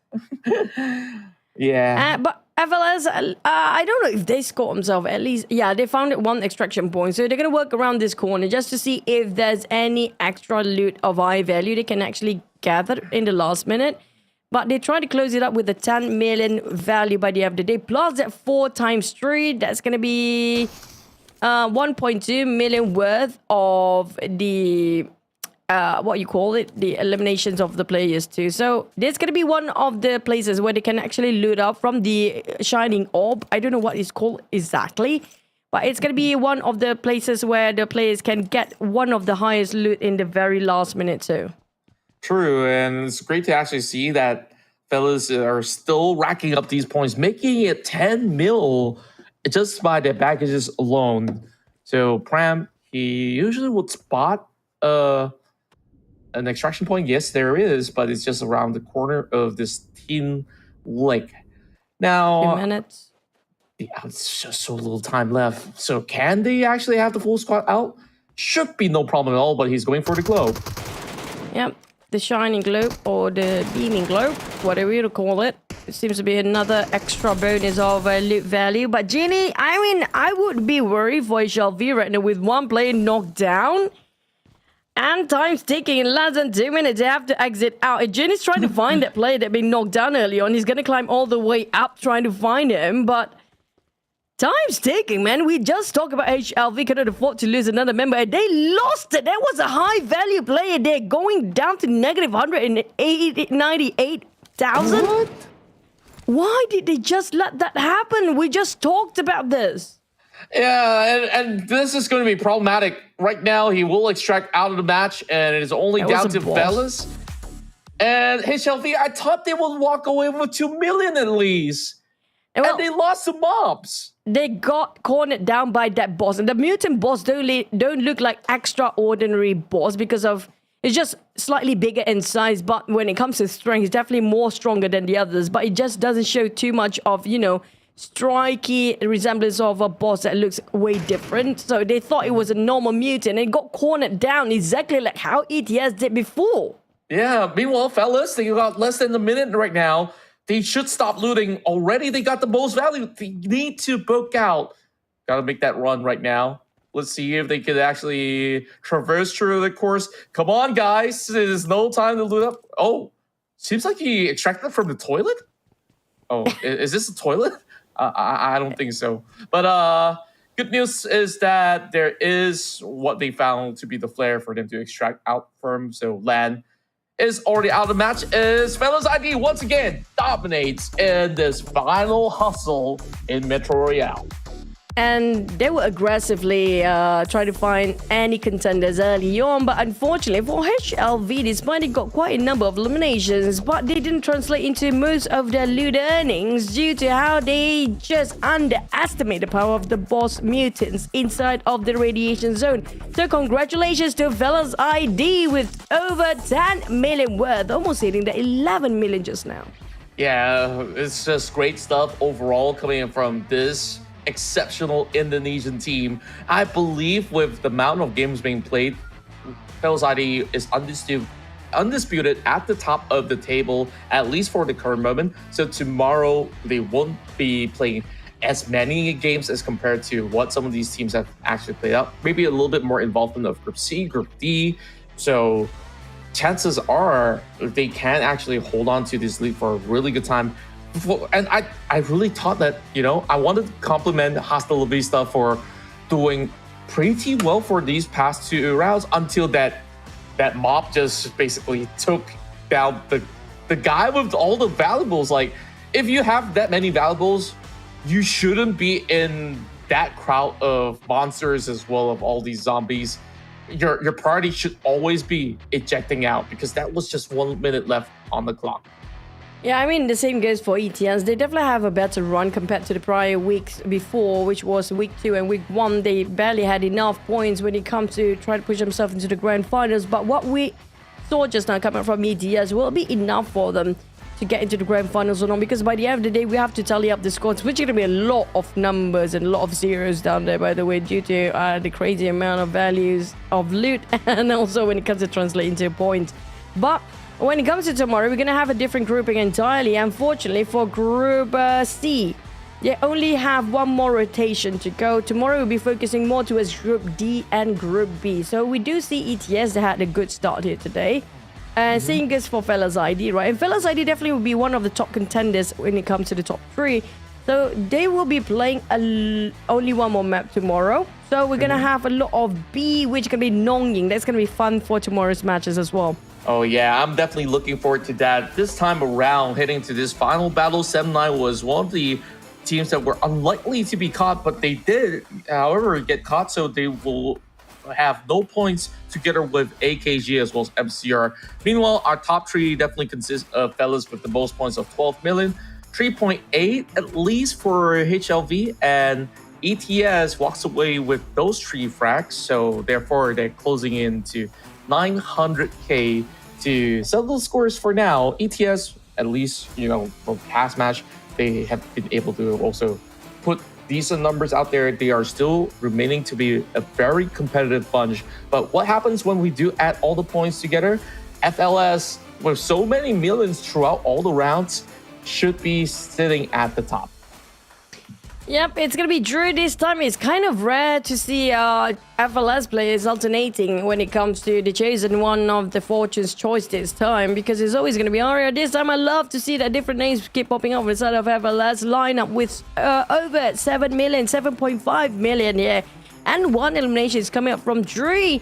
I mean, Prem definitely did a lot of eliminations as well, because he's always going to be the bodyguard for FLS. But when it comes to loot, it's Drew and Aria is always going to be the one running with their pockets around. Congratulations for Drew getting this FLS as their MVP. But by the end of the day, it's all about the numbers. It's 100% confirmed that FLS will get into the grand final, since they were and they are still pretty much one of the top teams when it comes to the Metro Royale, and they got themselves #1 spot in week 1 and week 2. So when it comes to the weekly points, they have the most out there. Yes, they do, and they would be pretty much convinced to at least be appearing into the grand finals. Now, of course, I'm interested to actually see if today's run for HLV will be just about enough for them to overtake certain squads to get those bonus points into the grand finals, because they're definitely by the borderline to try to make the cut in.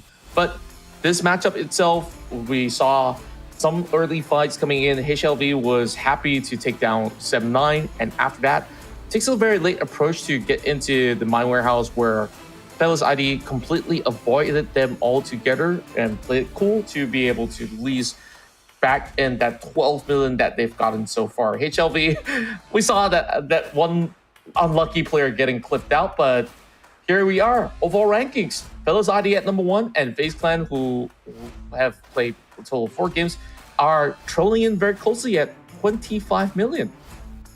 Now I expect tomorrow will be the rise of nongYing, since they're already kind of, I say, pretty strong when it comes to foundation of Metro Royale right now. They definitely show a different side of them getting their looting done, and they're more serious this week as well. I'm looking for nongYing to push the numbers up here just to challenge the Fellas ID in the grand finals. I feel like they're probably going to be meeting up with us in the grand finals. But when it comes to the top 6 as well, can ETS, Boom, and HLV maintain their stature when it comes to getting the grand final with these numbers up? Because tomorrow we Group B and D will be playing the most out there.